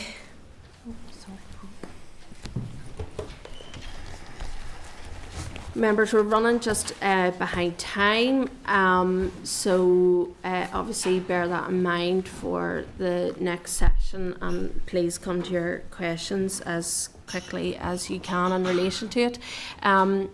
Look, just does any members have any comments that they want to raise just on the back of that particular session? I have to be honest, I'm a bit concerned just at some of the level of engagement that there has been,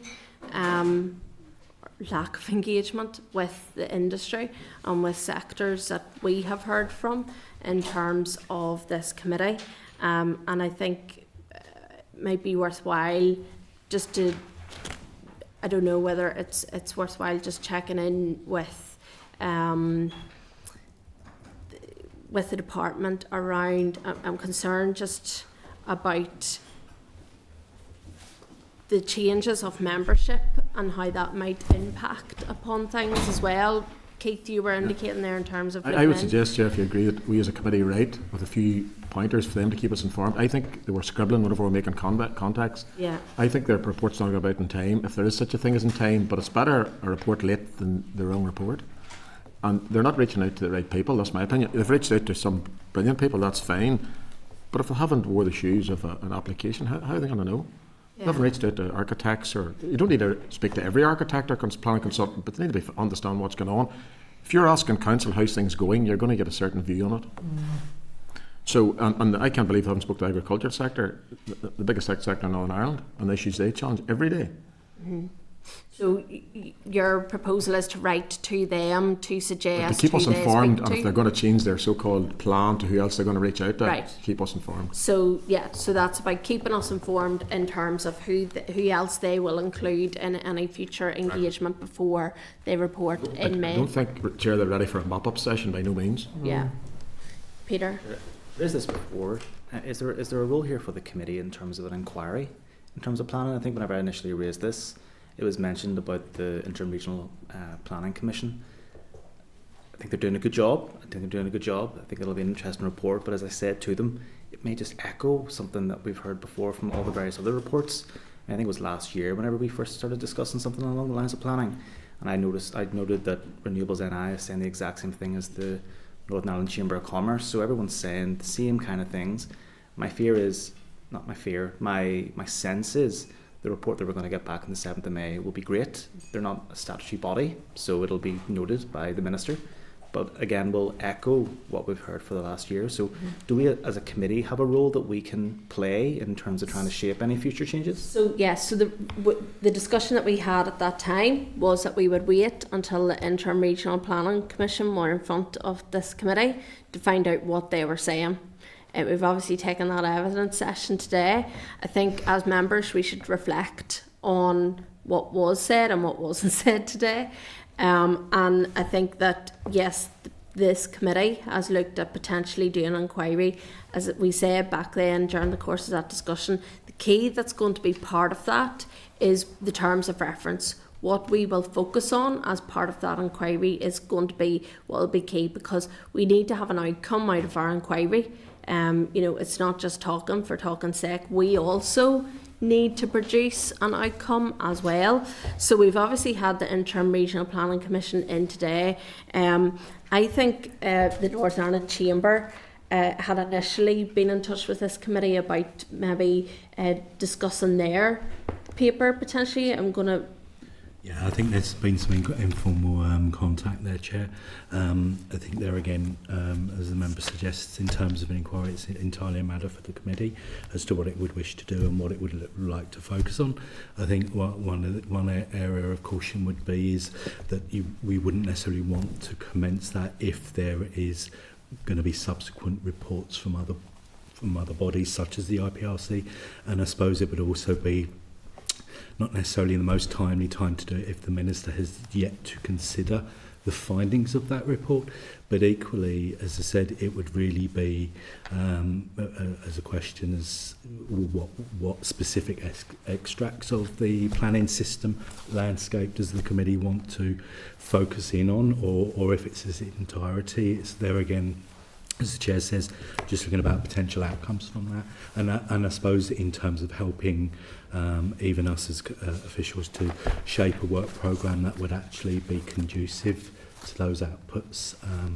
So, as I said, it's entirely a matter for the committee as to how they want to. Sorry, Also, I think the committee had asked Reyes in terms of to provide us with details of the reports and the research that they had done into planning as well, so that would help us inform, you know, what areas maybe haven't been looked at, what areas need further investigation as well.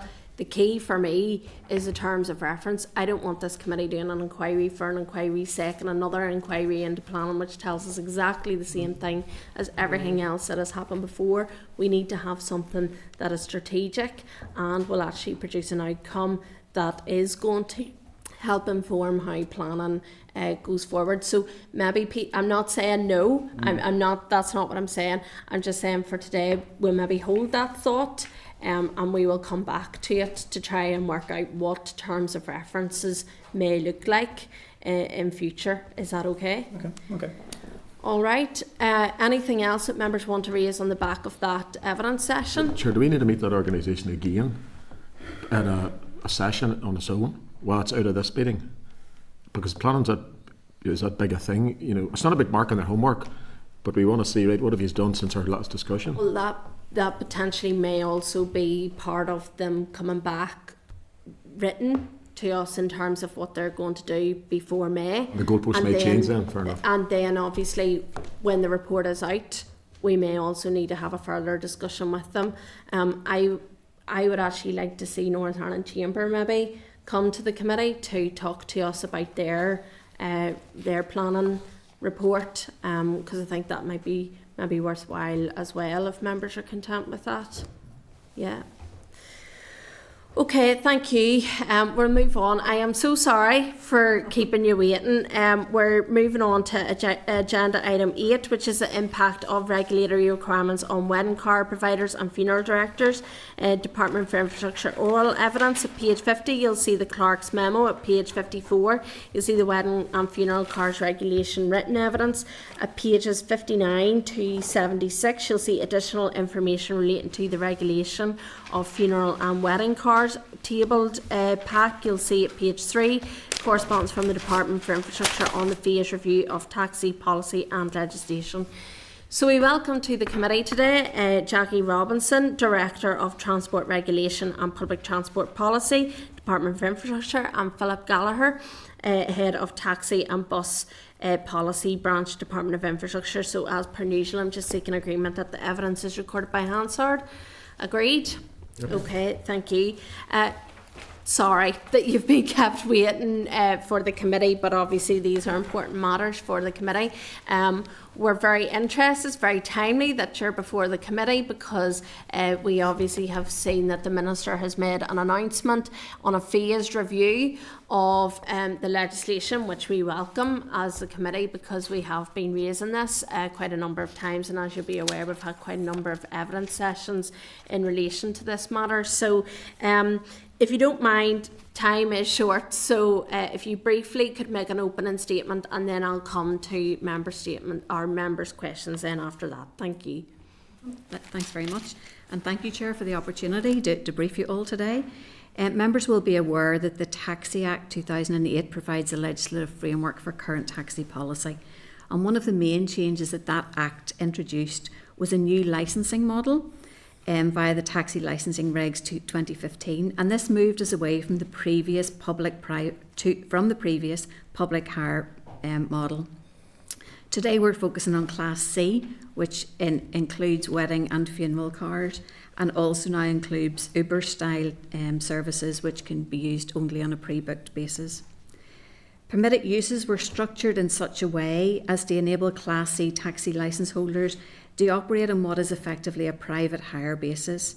It means that there is no legislative requirement to comply with a maximum fare structure.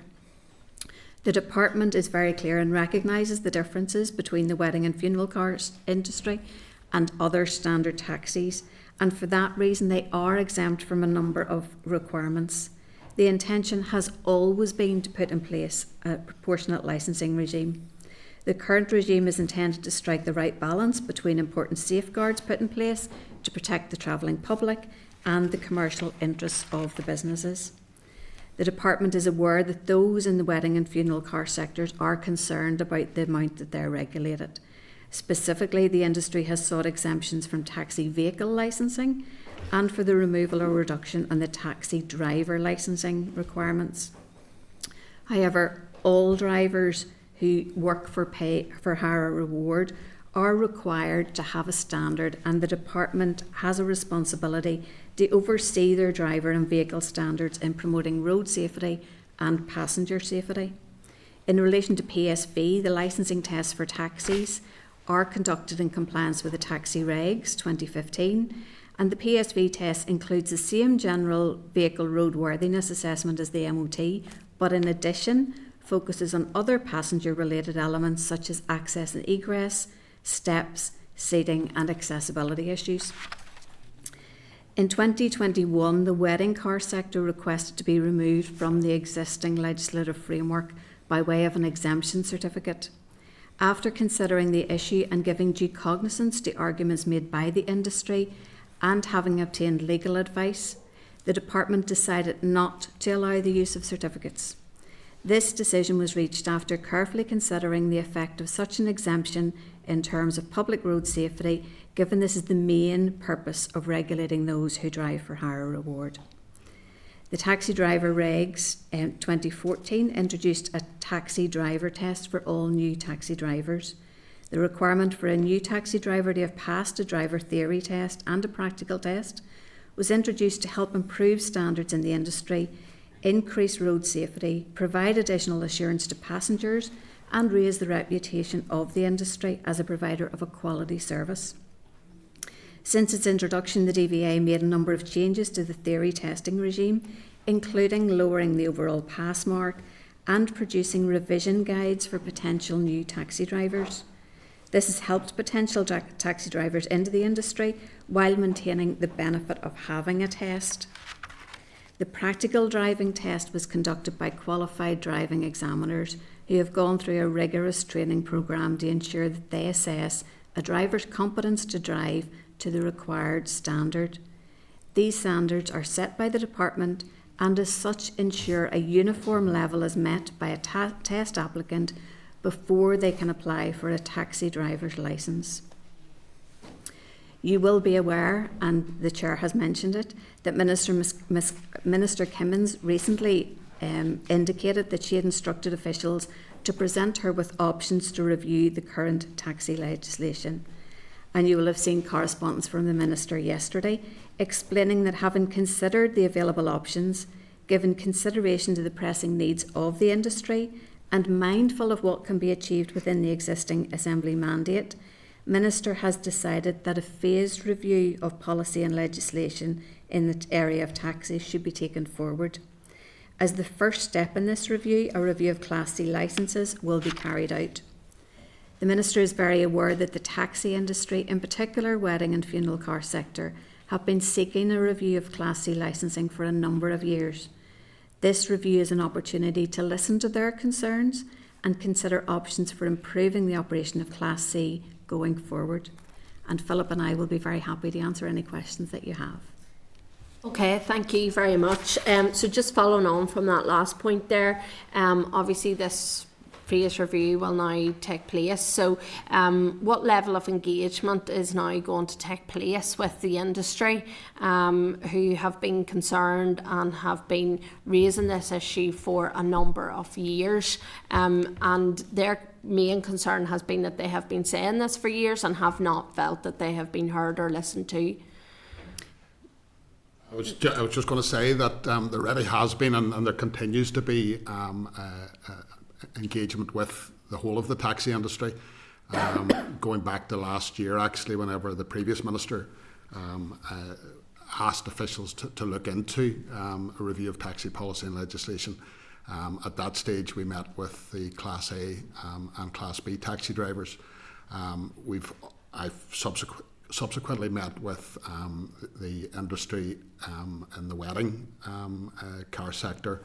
I've had conversations with the two representatives of the sector that were up here in February, and the department fully understands the concerns that the wedding and the funeral car sectors have in particular, and the department going forward will quite clearly have a level of engagement with all of those services that come in under Class C licensing. Okay. In terms of a Class C, they feel that it's a very onerous system, and that drivers are not renewing their licences. Has been brought up, and the department has stated this as well. So, what is the historical breakdown of the numbers of Class C licences issued, and how has this changed over time? I have figures here in front of me now.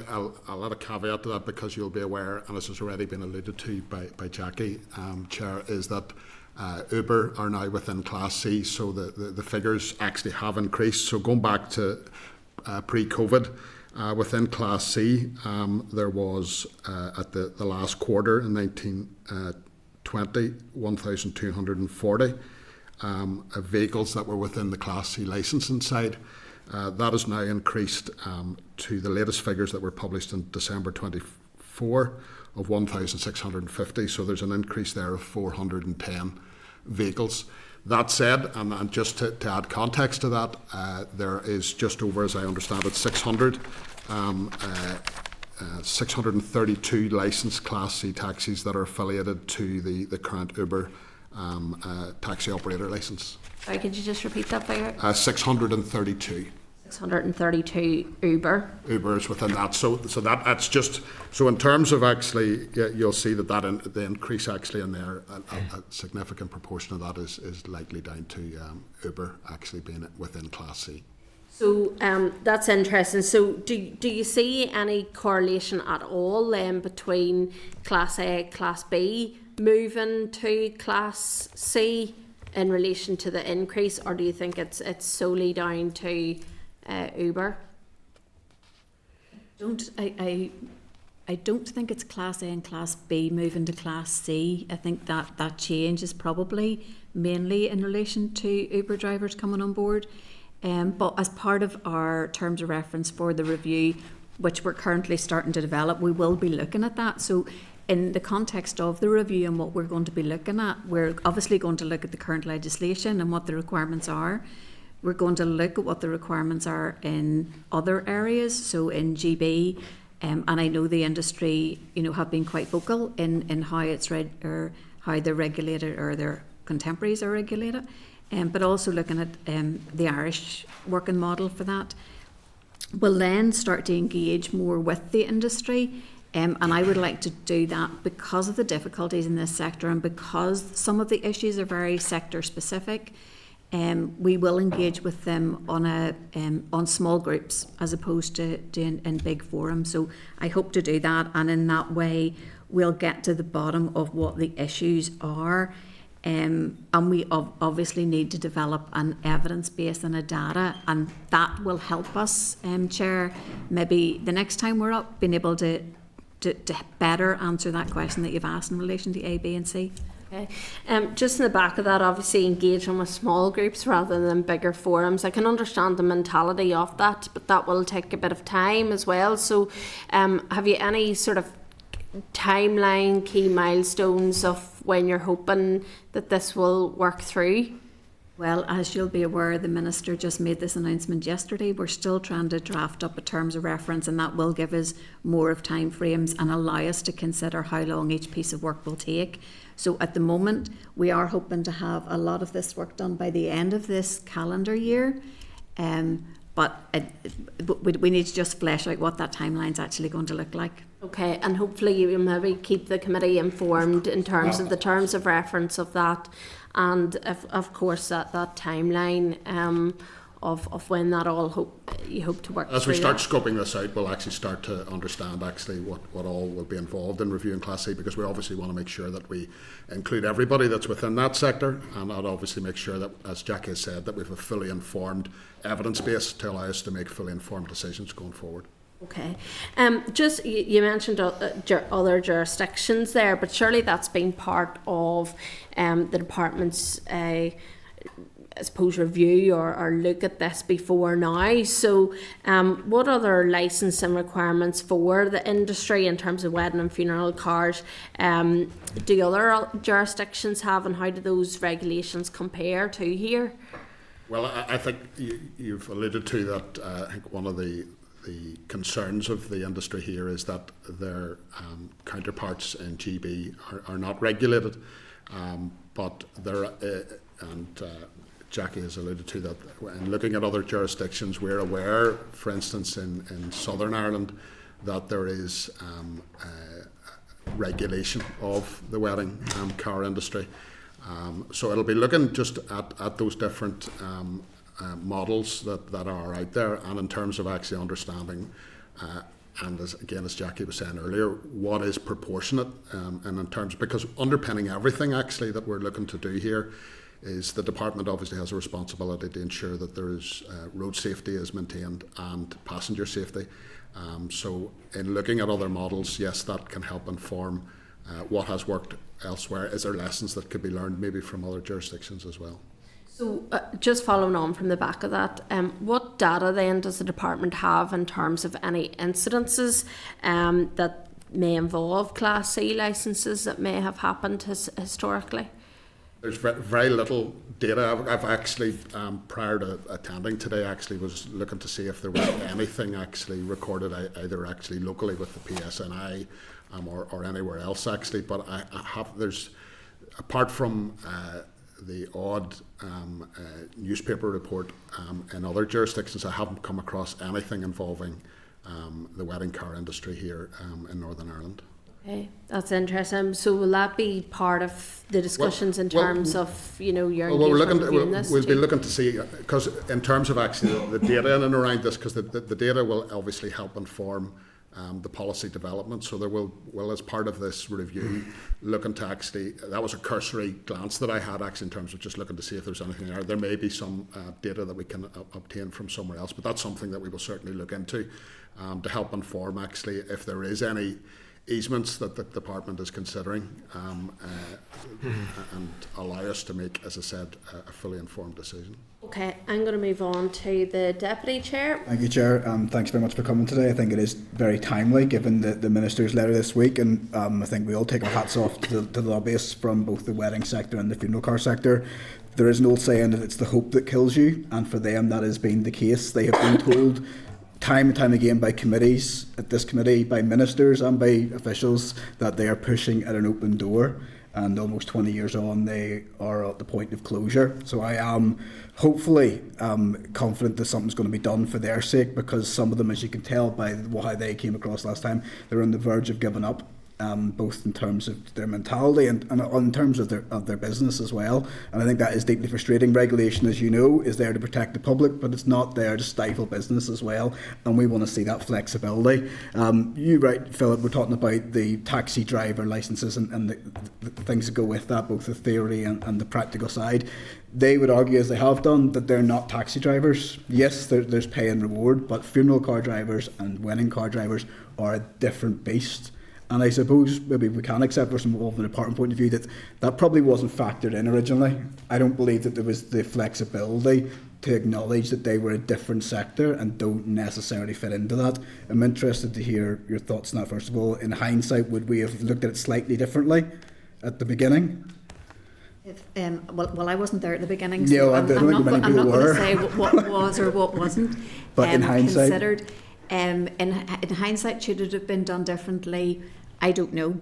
And to be perfectly honest with you, I'm not going to sit here and preempt what a review is going to come out with. Okay. I am really keen that review is thorough, that it looks at all the sectors, that it looks at the issues, and I think whenever we start to talk to the sectors, that we will get a better handle on what those issues are. As Philip said, we will be looking for an evidence base and looking for data to help support any policy decisions that we come up with. But I think we will need that engagement with the sector. There are various options that we could consider going forward. You know, is it that you have a new class which is just wedding and funeral cars? Is it you have a different way of doing exemption certificates? because at the moment the exemption certificate is a very blunt instrument and doesn't necessarily. So there are lots of things in there that I think we need to think about and that we need to weigh up using the data and the evidence that we have, and then we will come to policy recommendations which will go to the Minister before they go to consultation. I know that they have no problem with that consultation. They've been very forthcoming over many years of submitting many requests and defences of their sector. So I know that they'll be very supportive of that. In terms of some of the aspects that both the funeral cars and the wedding cars instructors have to go through, the CPC is obviously one that's highlighted constantly, and how really it has very little application to the rule. As someone that's been through it, I think Andrew has as well, at times it is borderline pointless for many of the people that have to go through it to tick a box. I have to do it through a second job for a minibus driver. I think Andrew had to do it for his one. Wedding car sectors and funeral car sectors would say that most of it is totally irrelevant. That's quite a frustrating thing when you're giving up time and money to do that. Is there acknowledgement by the department that that is a one-size-that-fits-nobody project at the minute? I'm aware that the sector, that is one of the frustrations of the sector, is they would consider that some of that periodic training is not relevant to them. But there's a lot within that is relevant in terms of actually, because there's disability training, for instance, that's within that actually, because if they're carrying passengers, disabled passengers, there's obviously information that is relayed to them in that training and in that particular sphere. And I think it's important that the drivers of those vehicles are made disability aware. So there certainly is, in terms of actually, is all of it relevant?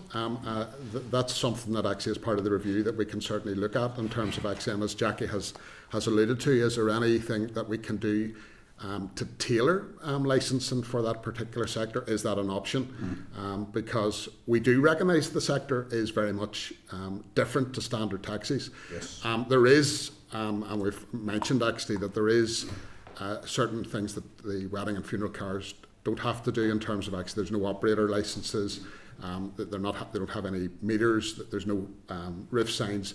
So there's a number of things in terms of recognising this is not a standard taxi. But in terms of the training, yes, something that we can certainly look into as part of the review to understand.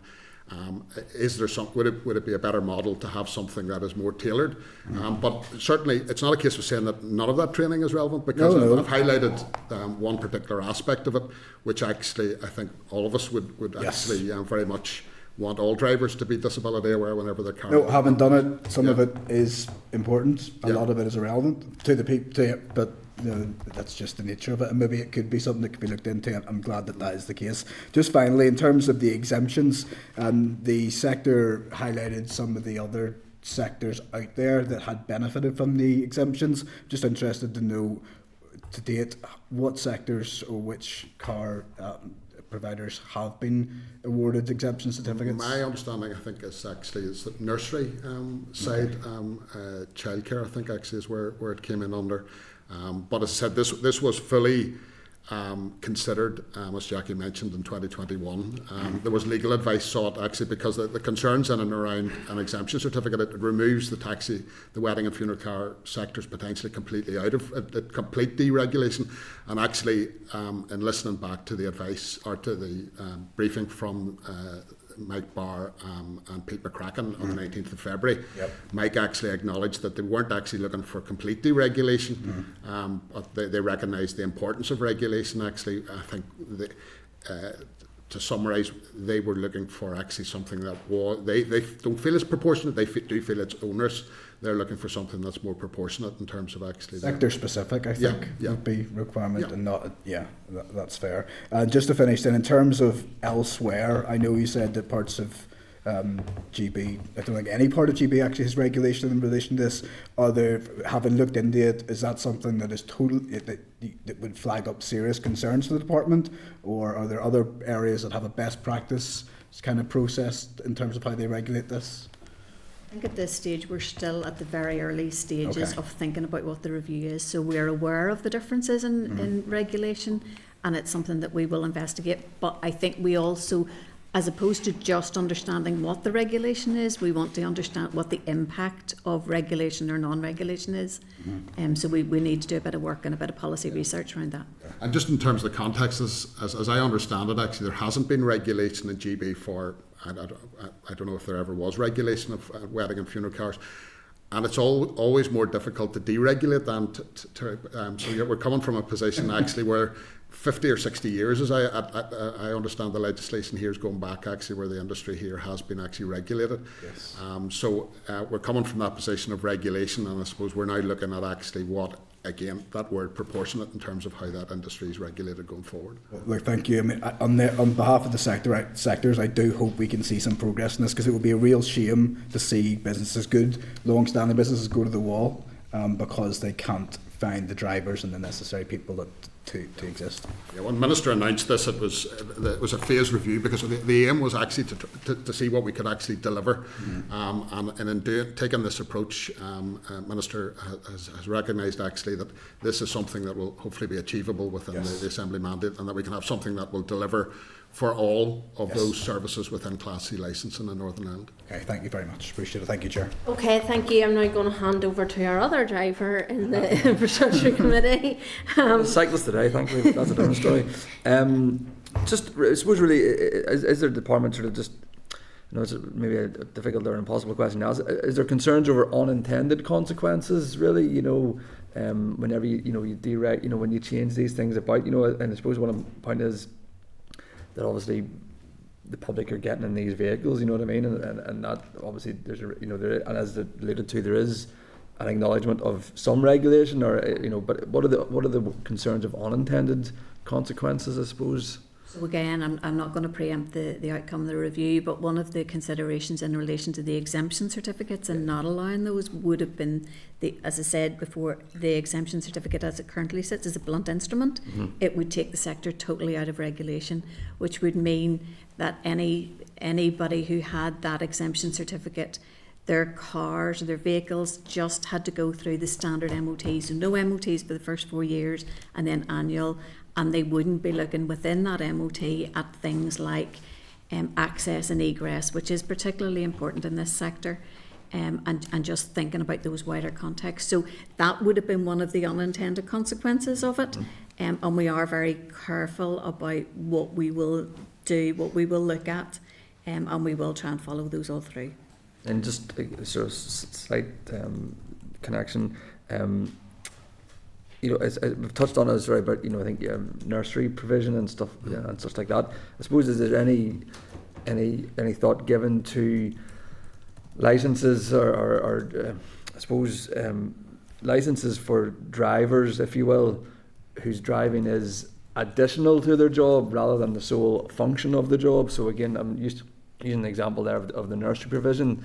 You know, the sole function is nursery provision, of which the driving is an additional part. You know what I mean? I can think of my own previous, where I was an outdoor pursuit instructor and we'd have had to drive minibuses, but we were essentially classed as a professional driver per se, but we weren't. We were driving children to the hills or the forests or the rivers or something like that. You know what I mean? So I mean, is there any consideration given to those sorts of jobs where the driving is additional rather than the sole function, if that makes sense? Yeah, I know exactly what you mean, and I'm not aware of any consideration of that to date. I don't know if you are, Philip.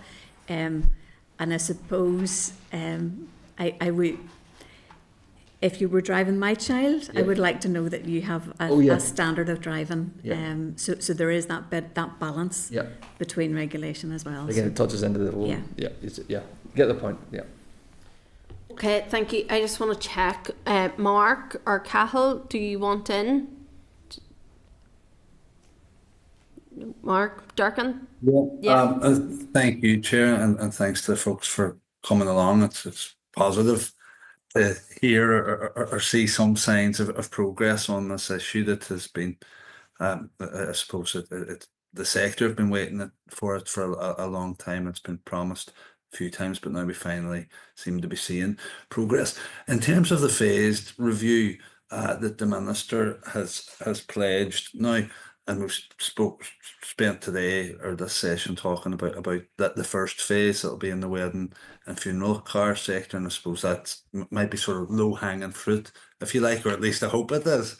The second phase that the Minister has referred to will be around access to or availability of wheelchair accessible taxis. Will you be dealing with that yourselves, or will it be other personnel And will we have to wait till this phase is concluded until work can start on that vital piece of work? So whenever the Minister was considering this, she needed to consider it in terms of the resource that was available and what was deliverable within the current mandate. And on the basis of that, she decided to take a phased approach. It will be the same resource within the department doing it, so these will not be done at the same time.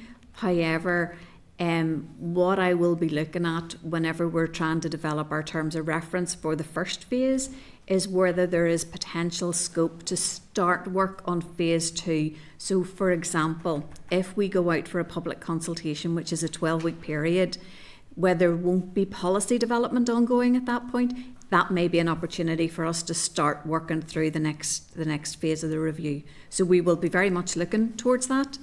But it will, we do have one resource team within the department who will be looking at all of the review. No, that's precisely the type of approach that I was advocating or hoping to hear that you would take. I'm glad to hear that you might take it, and we'll, I suppose, apply what political pressure we can do without overburdening you, but to ensure that that can happen, just to, I suppose, avoid further delay. And it's too late. They, I suppose, the anticipate outcomes of that, of course, prior to consultation. But I look forward to that. But thank you. Thank you. Is there any other members looking in? No. Can I just check sort of a very simple question, hopefully? How was it determined that Uber-style taxis would be classified under Class C rather than Class A or B? Can I just check that? Going back, again, predates my time, but as I understand it, there was an application back then from Uber to go into Class C, and the legislation as it stands allows them to operate in under Class C, which is essentially private hire and reward. Okay. And because only they can only take pre-bookings. Okay. Okay. Look, I think it's important that we put on record just from the committee, we're not against regulation, and there obviously needs to be a balance between safety and all of that as well, and I think it's important that we put that. I mean, the word that has come up quite a bit in this committee is proportionality. And I think that is essentially what we are looking for within the committee, is a bit of proportionality for the industry, obviously, and balancing that with the public safety aspect that there needs to be as well. So, look, I think that's all from the committee at this stage. We will be watching very carefully in terms of the review and how that goes. And as I said, whenever you mentioned there about the terms of references, the terms of reference and the timescales, if you can keep the committee abreast of that, we would be very grateful, because that will help in terms of our deliberations as well, and our communications with the industry too. So look, we appreciate your time today to the committee. Thank you for coming to us. Thank you. Thank you. Okay, members, Deputy Chair, at the start of the session today, we talked about the fact that this is a wee win for the committee in terms of the taxi, and the fact that this announcement was made in relation to the review. Because, as you know, we had correspondences before to say that there wasn't going to be a review. Then that was there was a bit of a U-turn on that to say that there would be, and we have been asking. We have been asking in terms of what the timescales of that would look like, and then obviously we had the announcement yesterday. So I felt that as a committee it would be good for us to put out a press statement that we would welcome this, but obviously that we would be watching, and Mark made some very valid points around that. So maybe at this juncture, instead of going and putting that into any other business, are members content that we just take a quick 2 minutes just to go through what we want to include in that press statement? So basically that the committee welcomes that a phase review is going to take place. That we, as a committee, we will be watching that process very carefully and scrutinising the work, obviously, that does take place in relation to the review, and that we look forward to seeing the full terms of reference and how that will go forward. Mark, do you want to add any points as well in relation to the press statement there that you mentioned earlier? Just in the back of the evidence. Sorry, what was that, Chair? Just on the back of the evidence session there. No, I think that covers it. I think, like I say, just the ensure that it conveys the message that we will keep pushing on this. You know, we do see there the resource restrictions or constraints on the department, but that's why I think it's important that we as a committee do keep the political pressure on to ensure that this does proceed and doesn't fall by the wayside. Yeah.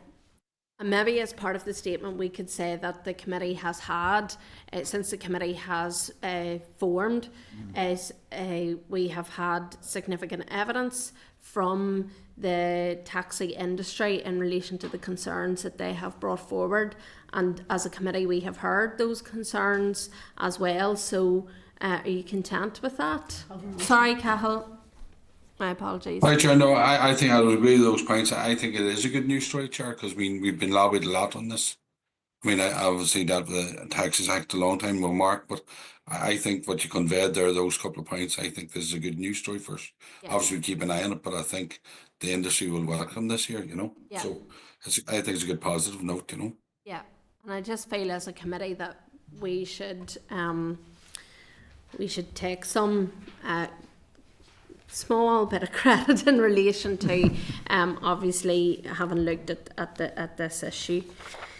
Okay, content. Is there anything else that just as well, and while we've engaged with the taxi industry and heard their concerns, I wouldn't just say and user groups or something like that. We're not doing this solely, or certainly not doing this solely in the interest of the industry. Yeah. You know. No, that's correct, Mark, because we did have MTech in as well, and who raised about wheelchair accessible taxis and that, so that's a very valid point. We'll include that as well.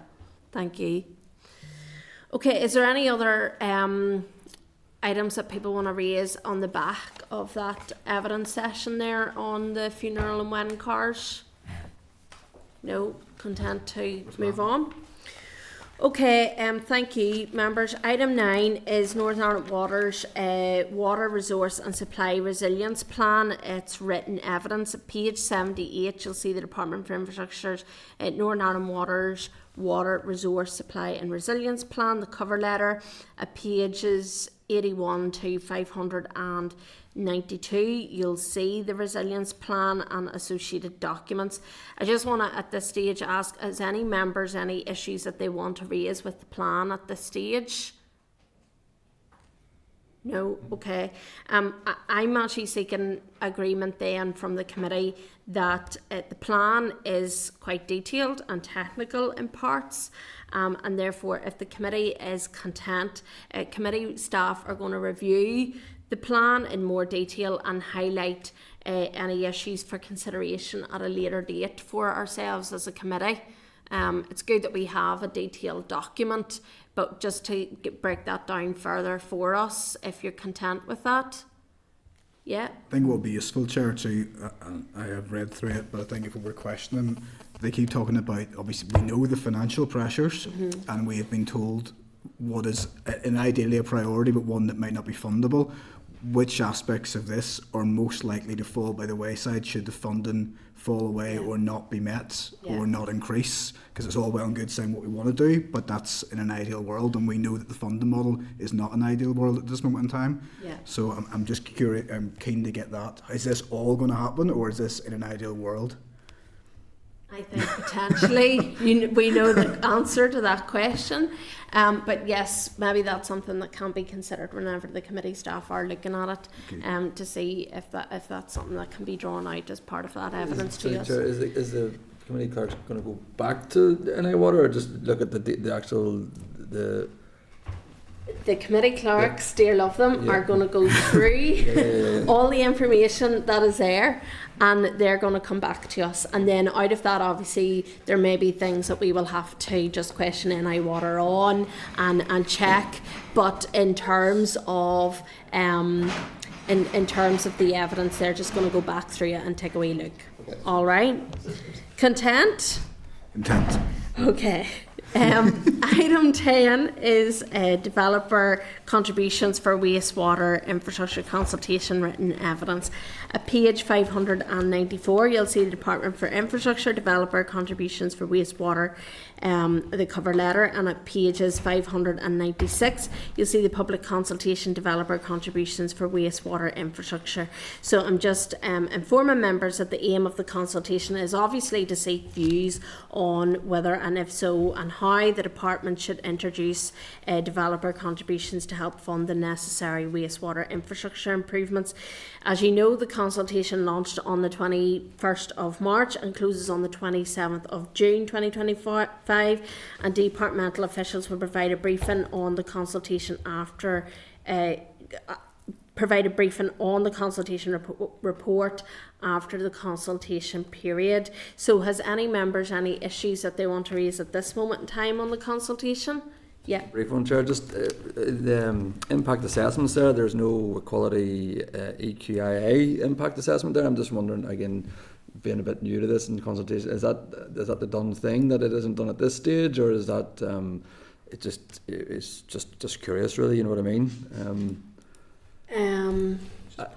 Not too sure myself here. We've already had a point today about EQIAs and such like that, and again, you know, it's just that the potential possibility impact society in general, and the EQIA is not required at this stage, but it's sort of predetermined on that the contributions will help the housing issues here, if you know what I mean. So I'm just wondering. Yeah, I'm going to refer to Carl. So essentially, I mean, the department is just going out for views from relevant stakeholders. This is before any policy changes. So even at this point in time, there's no determination that policies will change, and then it wouldn't be normal part of that process of once the consultation has been undertaken. The department would obviously then present options to the minister, and that would also have any relevant considerations around equality impacts, etc. So at this stage, it is a relevant point in the policy development cycle, but not just at this particular point, because they're simply just going out to seek views from interested groups onto the I suppose the outline plan and intention, so these can be sort of considered as part of the policy development. So it would be something that the committee would wish to consider as it progresses, and depending on any policy decisions or policy directions. Okay. Any other? Yeah. There's no figures or nothing obviously in this at this stage, but it's a wee bit like sending a survey to the turkey population in early December and ask them what do you think of Christmas. You know, it'll be interesting to see what comes back here from the developers. I think it'll be very interesting. Yeah, you've such a way with words there, Keith, but yes, no, I get the point that you're making. I suppose the key thing is what responses will come back. And then obviously it'll clearly obviously too be for the committee to take a look through the consultation responses as well. I mean, I'll be very interested in this. I mean, we've heard too, you know, it won't be the silver bullet to everything that's going to be the issues within NI Water, but it would be interesting to see, and I do encourage people to get involved with the consultation on it too. Cathal, did you indicate? Yeah, Chair, I was just going to raise that point. I mean, now's our opportunity, and I'm glad we're having a good enough discussion. I don't know where Keith's point about turkeys and that will go over in the consultation, but it's important that we get it out to as many people as possible, because we need a broad variety of consultation responses. And I mean, like you say, you'll encourage, so I think the members should encourage as many people to get involved in the consultation as possible. Yeah. I do think it's important that we have a range of stakeholders that are going to be engaging with the consultation, because it will be interesting to follow the course of this particular policy. Members content? Okay, and then I'm just taking agreement to note the written evidence and schedule in, obviously, the oral evidence session on the outcome of the consultation at a suitable date in the forward work programme. Content with that? Content. Okay. Item 11 is implementation of the Reservoirs Act Northern Ireland 2015, consideration of revised SL1's written evidence at page 632. You'll see Department for Infrastructure updated Reservoirs SL1's cover letter at pages 634 to 768. You'll see the updated SL1's. So obviously the committee previously considered the SL1's proposal for statutory rules at its meeting on the 20th of November 2024. However, due to the lack of information contained within these, the committee agreed to request that the department provides revised SL1 letters to more clearly set out the precise purpose of the proposed rules to assist the committee in its scrutiny and consideration of this legislation. So given that the Reservoirs Act received royal assent on the 24th of July 2015 and was scrutinised by the Committee for Agriculture and Rural Development, this committee will wish to ensure that it is content with the proposals prior to its formal consideration of the rules once laid. So I'm asking that members consider and note the revised SL1s, and just to remind you that we will be, the committee will be taking oral evidence from the department at its meeting next week, with potential for further evidence after Easter recess. I think it's important that we do take a bit of time at looking at this.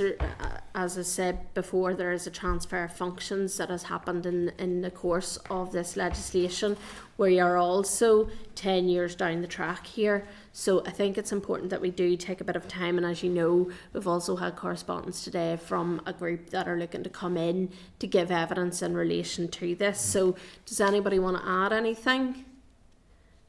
So you're content with that approach, yeah? Yes, Chair.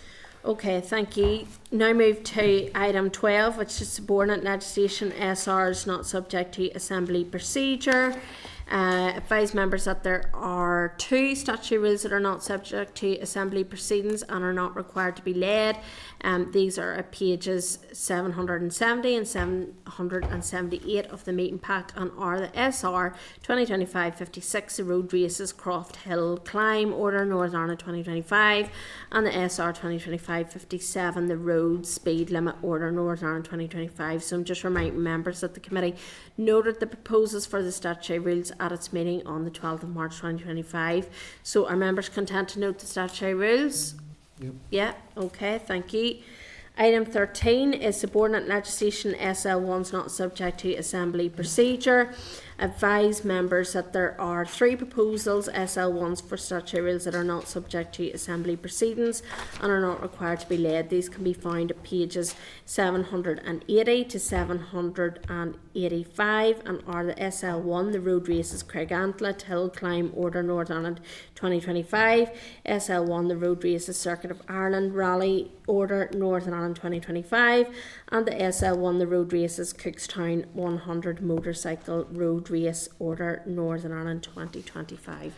So members, have you any issues that you wish to raise on this proposal? No. Okay, so members are content then with the proposals for the statutory rules? Content, yeah. Okay, thank you.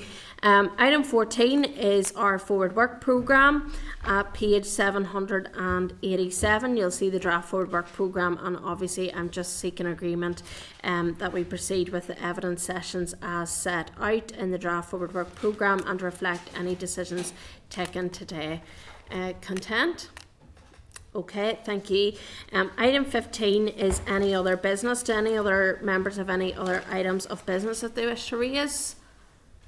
I forgot to mention, just in Chair's business, last week I attended on behalf of the committee the Chartered Institute of Highways and Transportation, their gala dinner on behalf of the committee, and I had a speech on behalf of the committee as well, And I just want to say it was actually really lovely to hear from the industry. They were very complimentary of the committee and the work that we have done. So I felt that I would pass that on to the committee today and let you know of that. So people are watching us and they are taking note of what we do. So I felt that it was nice to hear such positive commentary for change in terms of the work that goes on in the Assembly with infrastructure. Obviously there's still a lot more that needs to be done, but I felt that I would just pass it on to yourselves here in the committee. Okay, item 16 is the date, time and location of the next meeting. It will take place next week, Wednesday 2nd of April in room 29, Parliament Buildings at 10 a.m. Thank you everybody for your cooperation today. Safe home, all the best. Committee room 29, sound.